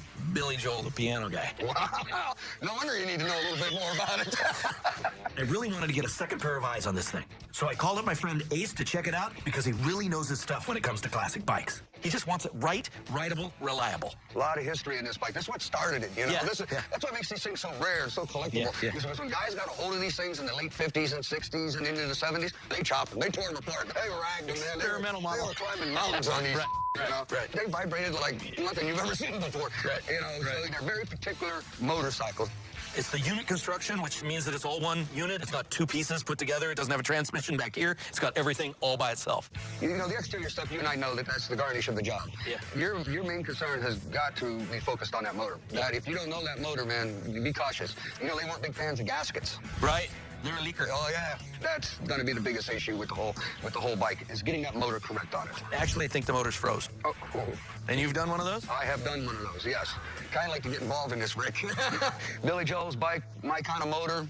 You know, I like to get involved in this project with you, man. I think I can help you out, and I got a motor shop. You need to let me do this, man. Okay. I see where you're going. I'm very reluctant to let this engine out of my sight, especially with such a big-name client. But these motors are pretty complicated, and if Ace is as good as he says he is, it should be in good hands. Okay, you know what? I'm going to give you a shot. We're gonna go with this. I appreciate it, man. Okay, We can do this. Good. You'll help me out a little bit, and that'll help get a little bit of the pressure off of me. But I'm going to come over. Absolutely. Okay, and then I'll come by and check you. Absolutely. Okay. Awesome, buddy. Okay. Thanks. Thanks, man. I appreciate it.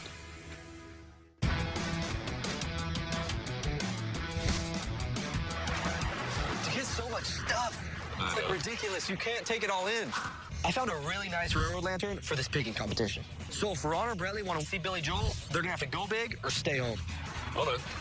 What? Look at this. Is that like an old can or something? It's a milk can. Yeah. It looks like it's all copper. And copper is a precious metal. It's worth money no matter what. In the 1800s, dairy farmers used these cans to transport milk to the markets. They're usually steel or aluminum and not worth much. But this can looks like it's copper. So even if we scrap it, we can make money on it. The bad thing is going to be, though, is if this is just copper plating, and then you go to polish it out, and it goes all steel, you're done. You're done. It becomes this. This is how much it becomes worth. Well, Be your new office chair. Whatever, I like it. I'm all about taking chances. Yeah, no, big risk, big reward. I'm just saying. So I'm staking a claim on that. And with that, Billy Joel bound. Sorry, Billy Joel bound. You wish. But we got a problem. What? I found a crack. Oh. The fact that this thing has a crack means that it could leak for the rest of its life. Rick! I'm here to pick up my 1947 walk-behind tractor. Oops. Something sounds good. Oh, man, that is gorgeous.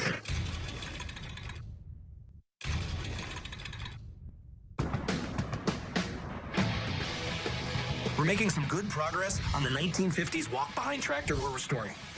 We color matched the original colors, and all the parts have been repainted with the factory green and red. And Ed is reassembling all the engine parts before he reinstalls it on the frame. This thing is gonna purr like a kitten when it's done. Meanwhile, Ron, Bradley, and Tyler are having a little picking competition over at Lonnie's. Whoever finds the most profitable item wins a trip to meet Billy Joel when we deliver his motorcycle. All right, well, let's see what we got over here. I see, like, big Kiki dude. This is straight up voodoo stuff here. Dolls with their heads cut off. Got a unicycle over there. We do unicycles? Yeah, check it out. We do anything, baby. Who do they sell this to? That's insane. Yeah. That's even really tall for, like, me. It doesn't matter how tall you are. The pedals are right here. On the normal unicycle, the pedals are down here. So the person riding it wouldn't have to be tall. It's just the unicycle's higher off the ground. Yeah. Lonnie gets lots of stuff from movie sets and Vegas shows. So an oversized unicycle like this could be something from an old circus act at one of the casinos. It's definitely unusual. Look at the seat. Really, move your hands. Yeah, it's a right there. Schwinn. Holy crap. That's pretty sick. Dude, I didn't even know Schwinn made unicycles. Is it old, though? What year do you think it is? It's probably 60s. The reflectors are in the pedals. That's how I know. Dude, that's pretty cool. That wouldn't entail much work either. Blast the frame, powder coat the rim. Sweet, bud. That it? I think I'm gonna get it. If you can go find Lonnie, go grab him, bring him over, and we'll start haggling. All right? All right. I am actually a little bit concerned. These two boys have found two pretty cool items that got me a little worried. They could actually end up winning this. No, you're not, dude. No way. Wow. No. I see you guys found some stuff. We did. Now it's time to talk some price. Okay. So who's going first? I'll go first. Yeah, you guys go first. I'll go last. This isn't my first trip around the block. I know if I go last, I get to hear them negotiate, and then I know if I need to go real hard or if I have a little leeway to play. All right, so I'd probably give you about $100 for this. No, that's much more expensive. I'm gonna have to have 400.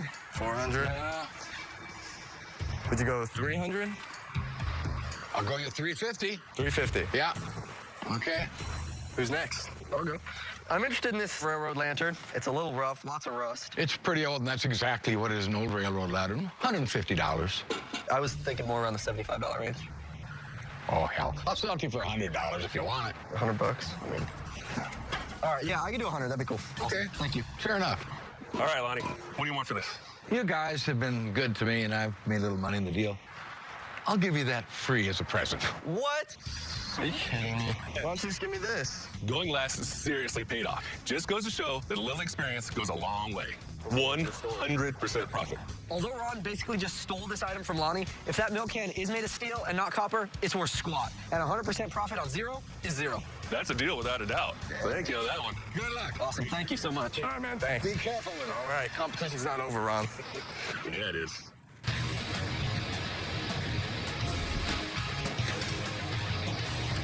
We've been restoring a 1967 BSA motorcycle for Billy Joel.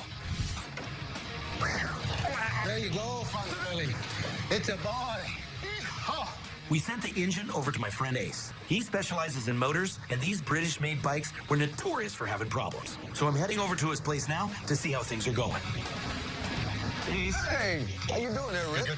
Good you could come down. You never came in. Yeah, good to see you. So how's Billy Joel's motor doing? Is it good news? Well, we got good news, we got bad news. How's your day going? I'll let you one first. Well, Billy thought that it wouldn't kick over. It's basically stuck. So, I'm giving to you. You said it'd be a piece of cake. I'm worried you're going to say right now that it's stuck and it's junk. If it was frozen inside, it means one, oh my God, we got a lot of parts to buy. And two, can we even find them? There's nothing broke inside the motor, the transmission. None of the internal parts on this motor is broken. It looks great. That's really good. It needs freshening, yes. Okay. But we got a problem. What? I found a crack. Oh. And it is cracked clear through. We've already started tinking it. Yeah. So you didn't see that? We didn't see this because that's right where that shifter shaft went up and it was covered. The fact that this thing has a crack means that it could leak for the rest of its life. If they don't fix it properly, I'm still going to be in trouble. It's a definite problem. Yeah, definitely. You know, when you got this type of casing. You think we need to find a new one? You find one on the internet, you're probably going to have the same problem. Okay. This is where the shifter came out of. That was from that constant banging of the shifter. That's broken. Yeah. So what's your plan to fix the crack? Don't get your blood pressure all up on me here. We can repair this, okay? I'm going to do this by hand with files. Old school. I'm going to file this with different grades of You're files. basically doing body work on the metal straightening aluminum. Yep. And there's a little trick we're going to do to this. We're actually going to put a small divot in it to allow for that shifter as this bushing wears to allow it to have some space so it doesn't increase the problem once again. Right. So let's finish it. Let's get it back on the bike. You guys do a good job. All right. Thank you, Rick. Keep it up. I appreciate it. I'll be back in a couple days. You come back whenever you want to. Open door policy, brother. I really hope Ace can pull this off, but the engine is just one piece of a big puzzle, and we got to make this whole thing sparkle when it's done. Billy's going to be riding this bike, so we're powder coating all the parts so they won't chip. And I had to reach out to a friend in England, but I actually found the original paint for this British beauty.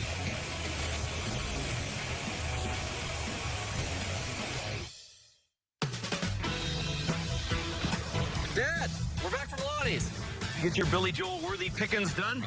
Yep, big deal. The guys went on a picking trip, and whoever came back with the most profitable item is going to win a trip to meet Billy Joel when we deliver his bike. All right, Bradley, you're up. All right. You see, So, when's the last time you seen a unicycle like this, huh? I mean, it's really cool. Everything on it's original.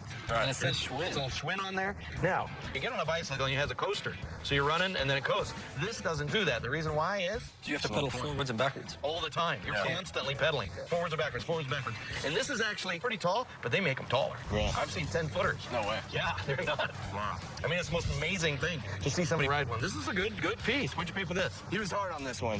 I got to $350. I don't know if by the time we're restored we can make that back. That's a good piece. We'll have to keep that one in mind. All right. Who's next? This is me. I believe that's an old railroad lantern. By the size of the lens and the apparatus on the back, it's definitely railroad. By the looks of it and the way it's welded together, soldered together, I bet it's 30s. I couldn't tell if this was original or not. Yeah, no, it's glass. It's not plastic. It's all spot welded. Okay? So it is original. Can't get it out if it's spot welded. I was a little worried about this piece, but now that my dad verified it is from the 30s and has the original glass, I got this locked up. There's two purposes. One, you have a little spike in the back to mount it like that, or the other one was to go like this, and you got the cars coming at you, and he would go like this, and trains are coming. I mean, I think it's a great find. I think collectors, especially railroad collectors, love this stuff, and restoring this is going to be fairly easy. How much did you pay? $100. $100. It's a great find. Front center right there, baby. All right, so tell me about it. It's a copper milk can. And it's from a hatchery in Minnesota. If this is steel, you're done. I already told you. It's not steel. This is copper. This up here might be steel, but that's copper right there. I can tell if this thing is copper or just copper plated with one scrape of my knife. Yes. Ooh. Bingo. That boy's copper. Do up here. Do up here. Copper It's doesn't not rust. gonna I'm matter. not So much is this is copper. That bad boy is total copper. The lid is the only thing. Everything else is copper. Polished out, this thing is gonna be absolutely beautiful. I mean, this is gonna be easy to sell. What'd you pay for it? Can you say free? Wow. All right. Wow. Paid $0 for it. Because we paid for ours. In the world of picking, 3 is the best. The winner is Ron. Oh, man. Yeah. What? Oh, yeah. Billy Joel bound. Ron's item 1 was free. 2, it's all copper, very rare. 3, it's extremely old. And 4, which all those together make it easy to sell. That's the reason why. So, Ron's going with me to meet Billy Joel in New York. All right? Right on. Throw that thing as far as you can. Oh, my God, what a joke. Eric, good to see you. How you doing, man? Look at these bikes. I'm hoping I can meet up to your expectations because they're high. They're high. I'm ready. Let's go. Let's go. I do some singing in the shower, and I've been heard that my voice is just really, really good. So You looking for a gig? maybe, you know, if you got some upcoming stuff.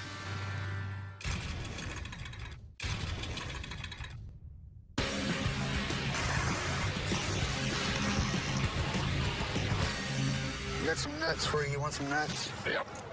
That's sure pretty green, ain't it? Shiny green. We're doing the final assembly on the walk-behind tractor, and I can't wait to hop on this thing when it's done. It's going to be one fun ride. Woody's out here somewhere. You excited? Oh, I'm terribly excited. Good. I'm here at Rick's Restorations today to pick up my 1947 David Bradley walk-behind tractor. And I hope he's got it worked out. If he hasn't, I'll be very disappointed. Rick? Oops, something sounds good. Oh, man, that is gorgeous. I can't believe it. Yes, thank you. When Rick first came out on that tractor, I was astounded. The tractor was absolutely beautiful. The fact that he was sitting on the trailer, driving it out, that just made my day. What do you think? Rick, that is beyond what I expected. It is absolutely beautiful. Is that cool? Oh, I love it. It's a little farmer's hot rod. Yeah. I never dreamed you could make it look this good. The day I saw it, even though it was terrible, brought back a lot of memories. And now it's unbelievable. Yeah. So giving the memories to my grandkids is what I'm looking forward to. I mean, that's what it's all about, right? And right now, at their ages of 4 and 5, they're going to love riding this trailer. Right. That's an incredible feeling. So that makes me feel good. It's going to be awesome. When we paint stuff, I want it to really, really, really pop. So, you know, it's all been rubbed out, and it's just absolutely beautiful right now. Oh, it's perfect. So this is actually automotive paint. It's got clear on it. We went and hand-lettered the David Bradley on there because I researched it, and it was white like this. Did you change the rims? Because they look pretty rotten. I didn't even know you could salvage them. Yeah, we stripped them, sandblasted them, and then we ended up powder coating them that green. And these are brand new tires. The others were pretty destroyed. It's almost too nice to use now. It is gorgeous. The trailer for the grandkids, I can't wait to get them riding on it. My wood guy, Robert, took all the wood and he rounded all the edges. He gave it a nice slat look. I left it this natural look because I figure it's on the farm. You're getting, out by the lake. You're going to want a, real natural look. Put this on there so it's a backboard so you guys can lean against it. And then when the little kids are sitting here, they can put their feet here on the seat. We made it adjustable for different heights. Let's say you got a little kid that wants to drive it. You can raise it up a little bit. It's basically a fun mobile. Yeah. This whole cart just absolutely makes the whole thing work perfect. It's gorgeous. I love it. If you don't mind, Rick, I'm kind of looking forward to giving it a test drive. Yeah. Could we do that? Yeah, absolutely. I'll fire it up. The Briggs & Stratton motor's totally been gone through. You take your trusty pull starter and just give it a jerk. After I got on it and rode it around, I am so looking forward to getting the kids out and having fun with them year after year. Rick, this is awesome. I like it. That just made my day. Thank you very, very much for such a good job. You bet. I'm going to love it probably as much or more than they do. Right. It's going to be fun. It was a lot of fun building. Thank you. We had a major obstacle on Billy Joel's motorcycle with a cracked engine case. And luckily, Ace came through and completely fixed the crack. So now it's just a matter of reassembling the engine, getting all the parts on, and this baby's ready to go. Tyler, I need you to take care of the shop, make sure everything runs really smooth. Ron and me are heading to New York to go deliver Billy Joel's bike. Why aren't we shipping this? It's Billy Joel's bike for one, and I want to make sure it gets there safe and sound, and this has got a great ride. If you want it done right, you do it yourself. Thank you. That's how it's done. All right? Let's go, Ron. Let's get out of here. I'll bring back some beautiful pictures with me and Billy Joel hanging out. Here we go. How far are these seats recline back? I'm already a little bit tired. Come on, not even out of town yet. Wake me up in Cleveland. Ron and I made the cross-country road trip to Long Island, and thankfully, the bike is safe and sound. Now we're heading over to Billy's custom bike shop to meet up with him. Man, look at the work on that. That looks awesome. It does. I just want one picture with Billy Joel. If you embarrass me, you're walking home. Wow. Look at this. Good to see you. How you doing, man? Good. This is my brother, Ron. Hi, Ron. How you doing? Welcome to our shop. This is awesome place. I mean, look at these bikes. This shop is like Disneyland for motorcycle lovers. There are bikes from all over the world that date back to the early 1900s. I feel like a dog in a bone chop. I don't know which one to jump on first. You gonna show me around? I'll give you the tour, then we can check out the bike. Okay, yeah. All right. Walk this way. When I went to see Rick's place, it was really impressive to see how stuff starts out, but I'm excited for him to see the work we do, which is a completely different approach to it. We do reverse restoration. We take new bikes, make them look old. Right. My favorites are usually Italian bikes. I love them. Right. This is a good example of what we do. This is actually a brand new Moto Guzzi, but I wanted it to look like an old early 70s Eldorado. The California Highway Patrol used to use them. Oh, yeah. So I had body parts made to put on a brand new bike, a brand new motor, and so it looks like an Eldorado. Oh, it's awesome. It does look like it's right out of the 70s. It's awesome. The model we used was called the California Vintage, so we call this the Caldorado. Ah, it's a mixture. Yeah. So cool. This is what we do, and it's very confusing to people because the guys who remember these bikes will go up and go, "Hey, yeah, I used to have one of these," and I say, "No, you didn't." Yeah. Which is kind of the fun part, is trying to fool the older guys. Right. I've worked on a lot of motorcycles, but you have to look really close at these bikes to try to figure out which ones are original and which ones have been custom restored. Billy's shop is really good at what they do. These are military bikes. This is a Royal Enfield military. I love it.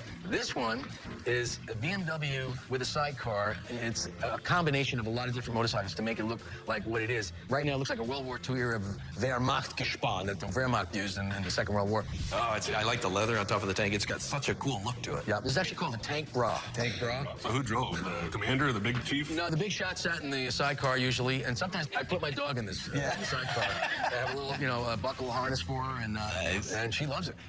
Okay, now, when I brought my bike to your shop, it was a late 60s BSA A50. This is actually my version of a BSA, but it's a Kawasaki. No way. Yeah, it's a W650 Kawasaki. Right. To me, it looks so much like a BSA. I put a BSA tank on it because it's like an homage to the Absolutely. BSA. And it originally stood for Birmingham Small Arms. Right. BSA. But I tell people, they go, "Well, that's a BSA." I said, "Well, no, it's really bull artist." I don't know if we can use that on TV. Or a beep artist. Okay. And I'm looking forward to see what you did with my bike. Yeah. I can't wait to show it to you. Cool. And I'm hoping I can meet up to your expectations because they're high. They're high. Some awesome stuff in here. Thank you. So I parked down the street, and I'm going to go get it. And I'll put it on front. All right, I'm ready. Let's go. I'm psyched to see the bike. It was the first bike I ever rode. Don't wreck it when you bring it, man. And that got me started on all this craziness here. Oh, I think I hear it coming. I hear a British bike. I don't remember him looking that good. That looks great.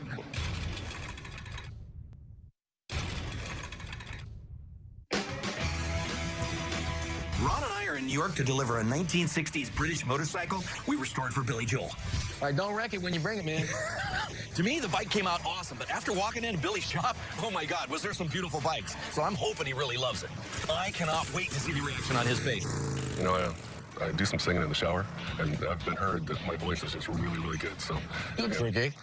Maybe, if you got some upcoming stuff. No, lead singers I have no use for. You know how many lead singers it takes to screw in a light bulb? One. They hold the light bulb, and the entire world revolves around them. That's awesome. Yeah, the old musician's joke. I'm psyched to see the bike. It was the first bike I ever rode, so it'll be like going right back to the beginning of where it all came from. So I'm psyched. I think I hear it coming. I hear British bike. Sounds British. Oh,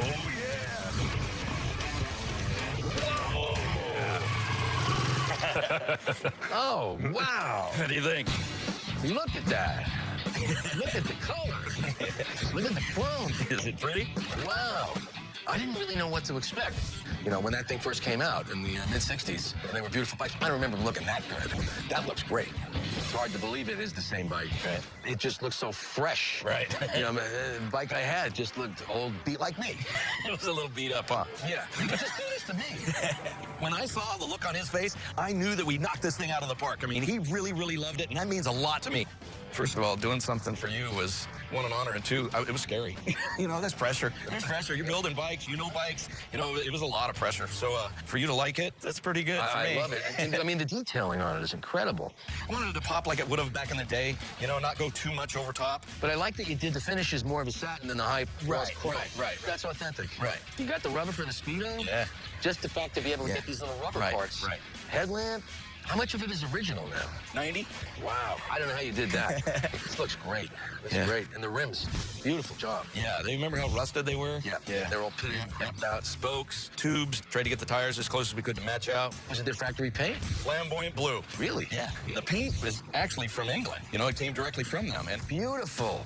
You did a great job. It's like bringing me back to the mid-'60s when I first learned on one of these.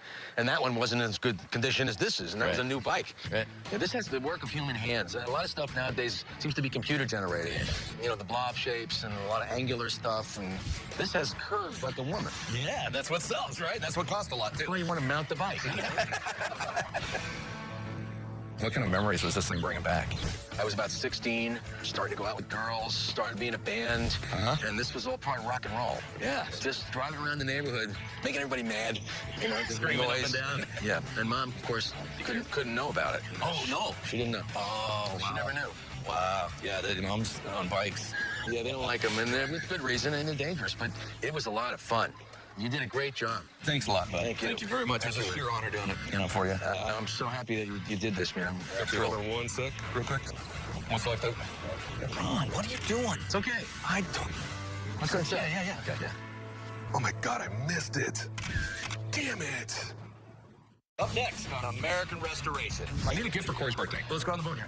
When Rick Harrison shows up looking for something, the stakes are always high. I just hope I have what he needs. This is a 1949 Victor. No, that's not it. Come on over here. Maybe I get a nice big screen in there. It's already got a big TV in the garage. Glued on the cars, dude. Wow. Keep in mind you want that late 50s, early 60s fin look. Oh, look at that. Hey! Looks like Briley's back. 2 days and 1,300 miles later. Oh! Look at a man's workbench. You see his passions, his works in progress, the things that drive him crazy. Projects that, you get the point. Anyway, every workbench tells a story, and this is ours, American Restoration.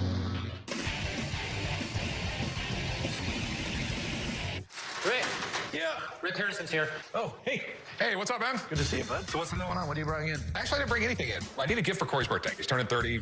Like what? You know, 40s, 50s, 60s, something really cool. You know, he hangs out in his garage. I want something for his garage. Okay, cool. All right, let's go on the boat here. Rick Harrison from the Gold and Silver Pawn Shop is my best customer. We did a golf cart for his dad, and now he wants something for his son Corey's 30th birthday. So I want to make sure it's something that's really badass. All right, this is a 1949 Victor. It's all refrigerated, so he's got this huge amount of beer or soda. So now you got this full-blown bar in his garage. What do you think? No, that's not it. When I see it, I'll know what it is. All right, come on over here. I thought about getting him a car, but then I decided I didn't love him that much, so... Okay, we used to take gas pumps and put TVs in them, and this one is so big that maybe I get a nice big screen in there, decorate it all up. It's already got a big TV in the garage, so... Okay. Corey already has a lot of stuff. It's just hard to find something new for him. What does he like to do? He likes to sit on his ass and do nothing. You know? Hey, come over here. Let's look at this piece. Back in the day, we would chop the ends of cars off, and we would make them into a couch. Okay. This is an old, like, 1965 back end of a Ford. Right in here, it's got the whole tuck and roll. It actually has a back. You sit in here. It's got maybe a drink holder that comes down like an armrest. Put all the chrome on it. Make the lights work, and then we'll tuck inside some kind of a sound system. Yeah, I like the idea, but I want fins everywhere. Okay? The whole car couch idea is great, but the one car there, it's sort of blah. I mean, there's no giant fins on it. There's not a lot of chrome. The big fins on cars came around 58, 59. That's when they got really just gigantic and ridiculous. That's the kind of fins I want on this couch. I want the corners dangerous. Right. Okay. All right. This sounds good. I'm glad you like this idea. So the only problem I've got right now is finding a car. All right. How much do you think it would be? I'm looking between I don't know, 9 grand to 11 grand. You know, it's a lot cheaper than a new car. Sounds like a deal. Awesome. Thanks. Awesome. All right, cool. You're the best. I love it when you come up with these ideas. You know, I love my son to death. It's his 30th birthday. But quite frankly, he's not worth car money. He's worth car couch money.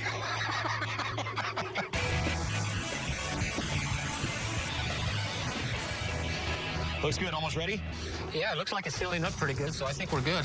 A while back, we got a vintage refrigerator that belonged to a customer's father. I love appliances from the 40s and 50s, so I'm really excited to give the restoration a close look before we ship it out. This is probably a 1949 Hot Point refrigerator. This customer wanted it for a memory. When she sees it every day, when she goes for the milk, she's going to remember her father, so that's a big thing. Originally, this whole machine was all white and dingy and ugly. Right. It looks awesome now. The customer wanted us to paint it with this blue with a white accent on top. Ted did a great job on that pinstripe. I mean, that thing's running through the center. That looks really good.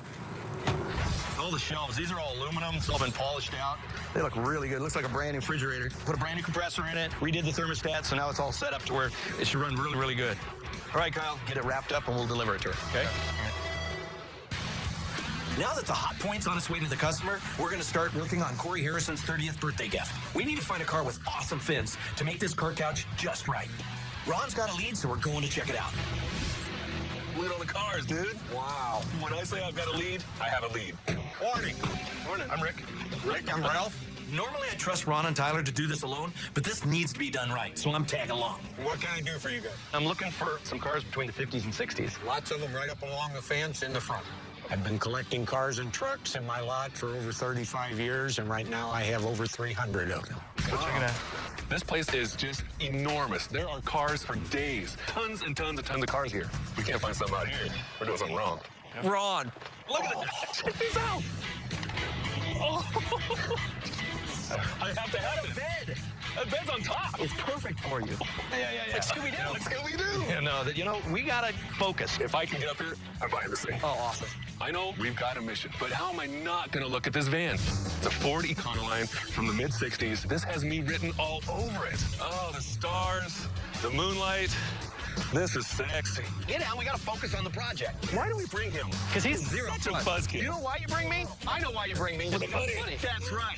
I've never seen one of these car couches done, but the concept just sounds killer. And I just hope that we can find a car that fits all the specific things needed. Keep in mind you want that late 50s, early 60s fin look. Like that? That? Look at those fins. That's like a 56 Premier. It's a Lincoln. This is cool. Dude, this looks like a knight. It does look like a knight. That's awesome. Oh, look at that. He's got a little fish. Oh, my God. This has got the fins. In 55, this futuristic look was, we're going so fast, the car is literally flying off the back. So that's how fins came up. When you're sitting in here, I don't want your legs rolling over this. And I don't want to cover up all the chrome with the couch coming out to here. It's got possibilities. But the back end doesn't really seem like exactly what I have in mind. Let's keep looking. I love this place.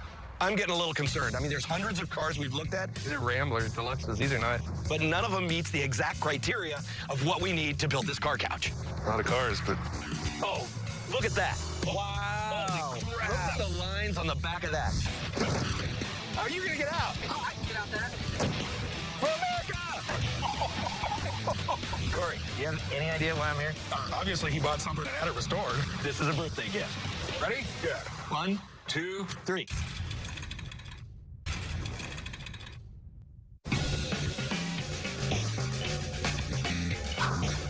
Oh, look at that. Wow. Look at the lines on the back of that. Dude, those things look like they hurt you. Rick Harrison came to me and said that he wanted to get a gift for Corey. We came up with a car couch. That's what I'm talking about right there. I'm walking around, and all of a sudden, here it is. I see the car that we need. This is like a 1960 Cadillac four-door.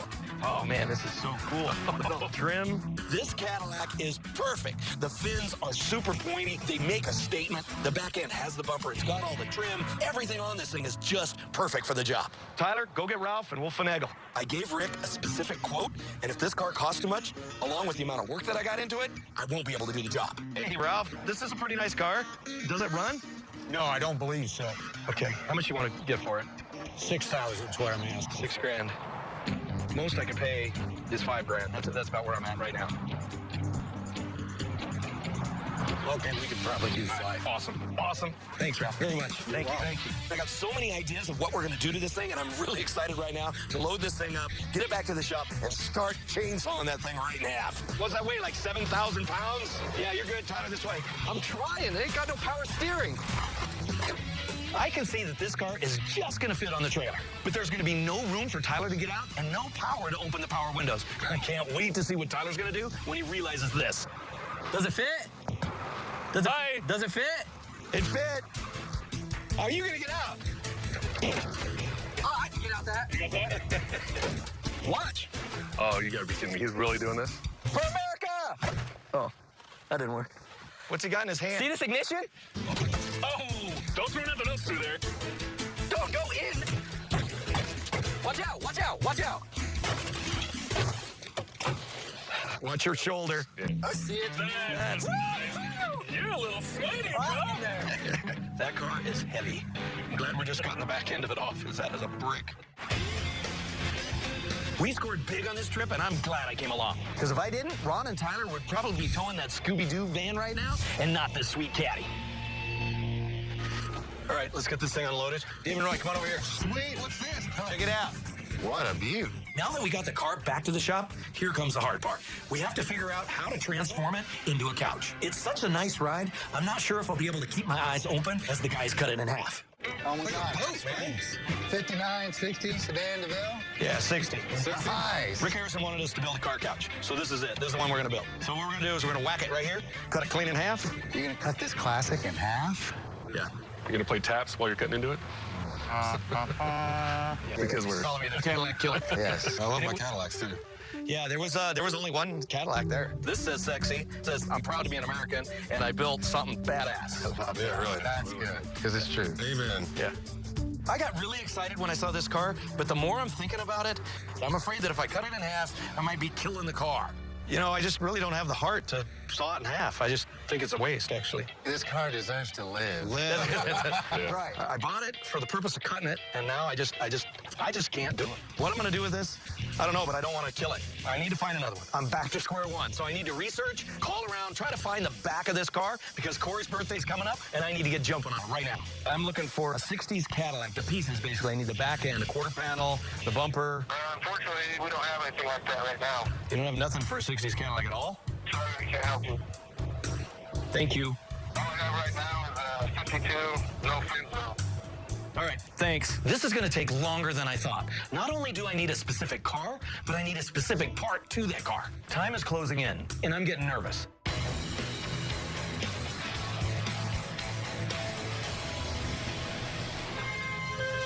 Looks like Brelly's back. A few days ago, I sent Brelly out on a pick with a box truck. He had a great pick a while back, so I'm hoping he's repeated that success. Maybe we'll get lucky, and he'll have the back of a Cadillac in there. I got a new employee. What is that? This is Papa. Nana wasn't enough? She needs a friend. Look at him. I hope this isn't the only thing you picked. The truck is full. But this is definitely the best thing I brought back. Leave it to Bradley to go look for vending machines and come back with a puppy. With another mouth to feed, hopefully he's got some good cargo that we can turn into cash. 2 days and 1,300 miles later. You did good. You filled the truck. I guess he was doing more than shopping for pets, because there's a ton of good stuff here. If he got this haul for the right price, then we're going to have some great options for customers wanting vintage machines. You did a great job. It looks awesome. You got like popcorn, you got peanut, you got, Coke machines, scales. I mean, you got a lot of stuff. This peanut machine is way cool. They actually come in twins. There's a popcorn and a peanut just like it. This is probably late 30s, early 40s. We used to take your dime, you push it in here, pull this up, boom. You got hot goober peanuts. You can't find that nowadays, huh? Not for 10 cents. How much you pay for this one? I paid $600 for it. I think that's great. We should be able to sell this real easily. This is the one I'm really digging because it's like a carnival look. You know, it's made to look old. I'd say it's probably 70s. It's meant to go at an amusement park. You'd roll it out, and then they'd be serving right through the top. It's all stainless steel top, where you can see down.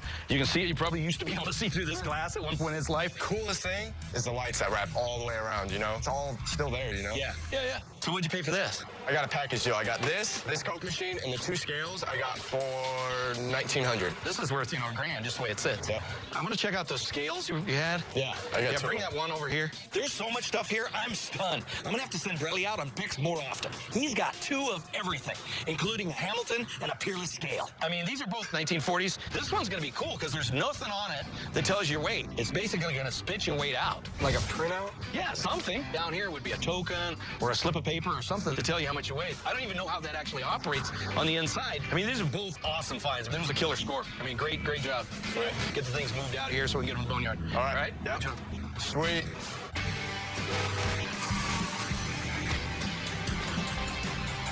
Hey, Dad.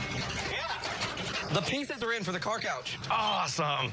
Ever since we decided that we couldn't chop that complete 60s Cadillac in half, I've been looking day and night for a suitable replacement. I found this guy that has a big, huge junkyard, and all he does is chop up cars, and he said that he had quite a few pieces for a 60s Cadillac. And hopefully there's enough in there to build a couch out of. This is the Frankenstein's monster approach. Taking quarter panels from 2 different cars, a bumper from a third, piecing them all together, and making one couch. I sure hope this works. If not, we're going to be taking a saw to that other car after all. So is this what you wanted? I mean, is this the right car? Or? It's a 60 Cadillac. I mean, it's got the fins, it's badass. It's got a great looking bumper. It just needs a lot of work. This is a wreck. I mean, it's so rusted out. Coming from Nevada, I've never seen a car this rusted. All right, we're gonna cut right in here. It's gonna be cut right about there. The back wheel will. Right. Right now, all I wanna do is build a brace across here. Go get me a couple of pieces of tubing and weld it from here to here, and weld it from the bottom, and weld it on the back to where we can at least get a frame going on. The tubing will help us figure out the dimensions of the couch, which will have its own frame. The size and shape of it is dependent on the size of the quarter panels and the bumper. This is gonna be the back right here. That's gonna be about the bottom. The fenders are gonna be on the outside. And then what we're gonna do is make a frame that goes inside here. All right? All right. This thing is gonna be one big badass project. Now that we've got the basic parts for the car couch, I have all hands on deck putting it together. Robert's on the frame. I have Manny cutting the quarter panels and welding them into shape. And Eric's on paint. Corey's birthday's just days away, so we're doing everything we can to get the job done on time. The last stage to every painted project is to give it a buff or polish to give it that extra shine. Sometimes buffing can leave some ugly swirl marks. What household item can you use to get rid of those nasty buff marks on a finished surface? A, talcum powder. B, glass cleaner.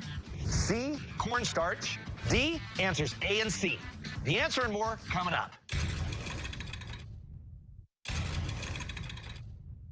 What household item can you use to get rid of those nasty buff marks on your finished surface? The correct answer is D, talcum powder or cornstarch. First, you're gonna wipe down the area with a damp rag. Then you're gonna dust the area with either talcum powder or cornstarch. Then you're gonna buff away. Then you're gonna wipe down your area one last time.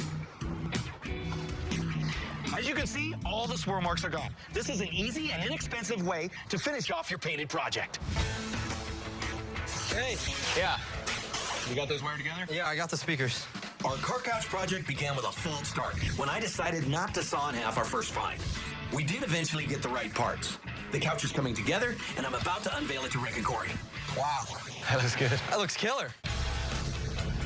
There's always a lot of pressure restoring something for Rick Harrison, so I hope I nailed it. All right, guys. I got it right here. All right. I can't wait to see it. I recently went over to Rick Dale's because I want to find something for Corey's birthday. I have no idea what's going to show up. Corey, you have any idea why I'm here? Obviously, he bought something and had it restored. Well, actually, it's your 30th birthday in a few days, so I want to think of something different. This is a birthday gift. You ready? Yeah. 1, 2, 3. Oh, no way. That is amazing. Awesome. You are truly an artist, man. You really are. The license plate's the best part, man. It says it all, doesn't it? Absolutely. When you said you were going to make a couch, I thought you were going to make a couch. I didn't think you were going to make bam. Yeah. So what car is this? This is a 60 Cadillac. Corey, when your dad came over, he had the idea. He wanted something with fins. And this thing is about the sharpest fin I could possibly find. The 1960 Cadillac, that's the ultimate fin right there. So it came right off the rear of a 60 Cadillac? Oh, no, there's a bigger story than that. I find this total car, get it all the way back to the shop, find out it's got a clear title, the interior. I didn't have the balls to cut the thing in half. I finally found the exact same rear end off a 60 Cadillac. It's all pieces and stuff, just the back end. All of this in here was all rusted. We have a repair it, and then we ended up sending it to the chrome shop, and they did a great job. I mean, I just love how they used chrome back then. They don't use it today. And this thing just says, you, I'm driving a Cadillac. Yeah, that's right. This project was a huge challenge. Definitely a lot of bumps in the road. We did so much body work on it to get it to look like this. I'm really glad that they loved it. You put the speakers in it? Does it have an armrest? Has the armrest. Comes down, push on here, comes up. You've got the cup holder, and then it's all set up for your phone. The bottom down here with the license plate, when you push on it, there's a stereo right down inside there. It's got a remote control. The lights come on, the stereo comes on with one plug. So you ready to hear this bad boy? Let's hear it. Here you go.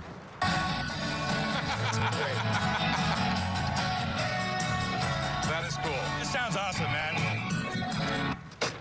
Pretty cool, huh? It looks good. It sounds good. Man, I want to sit in it. You better put it on the floor first. Yeah. Put it on the ground first. Have fun with it, son. You lift it off. You're big. Ready? I mean, the thing looks great and it sounds awesome, but hey, it's a couch, so I actually got to sit in it to get the full effect here. This is awesome. Pops, come check it out. Maybe I should just put it in my office and keep it. Yeah, have fun getting up those stairs, buddy.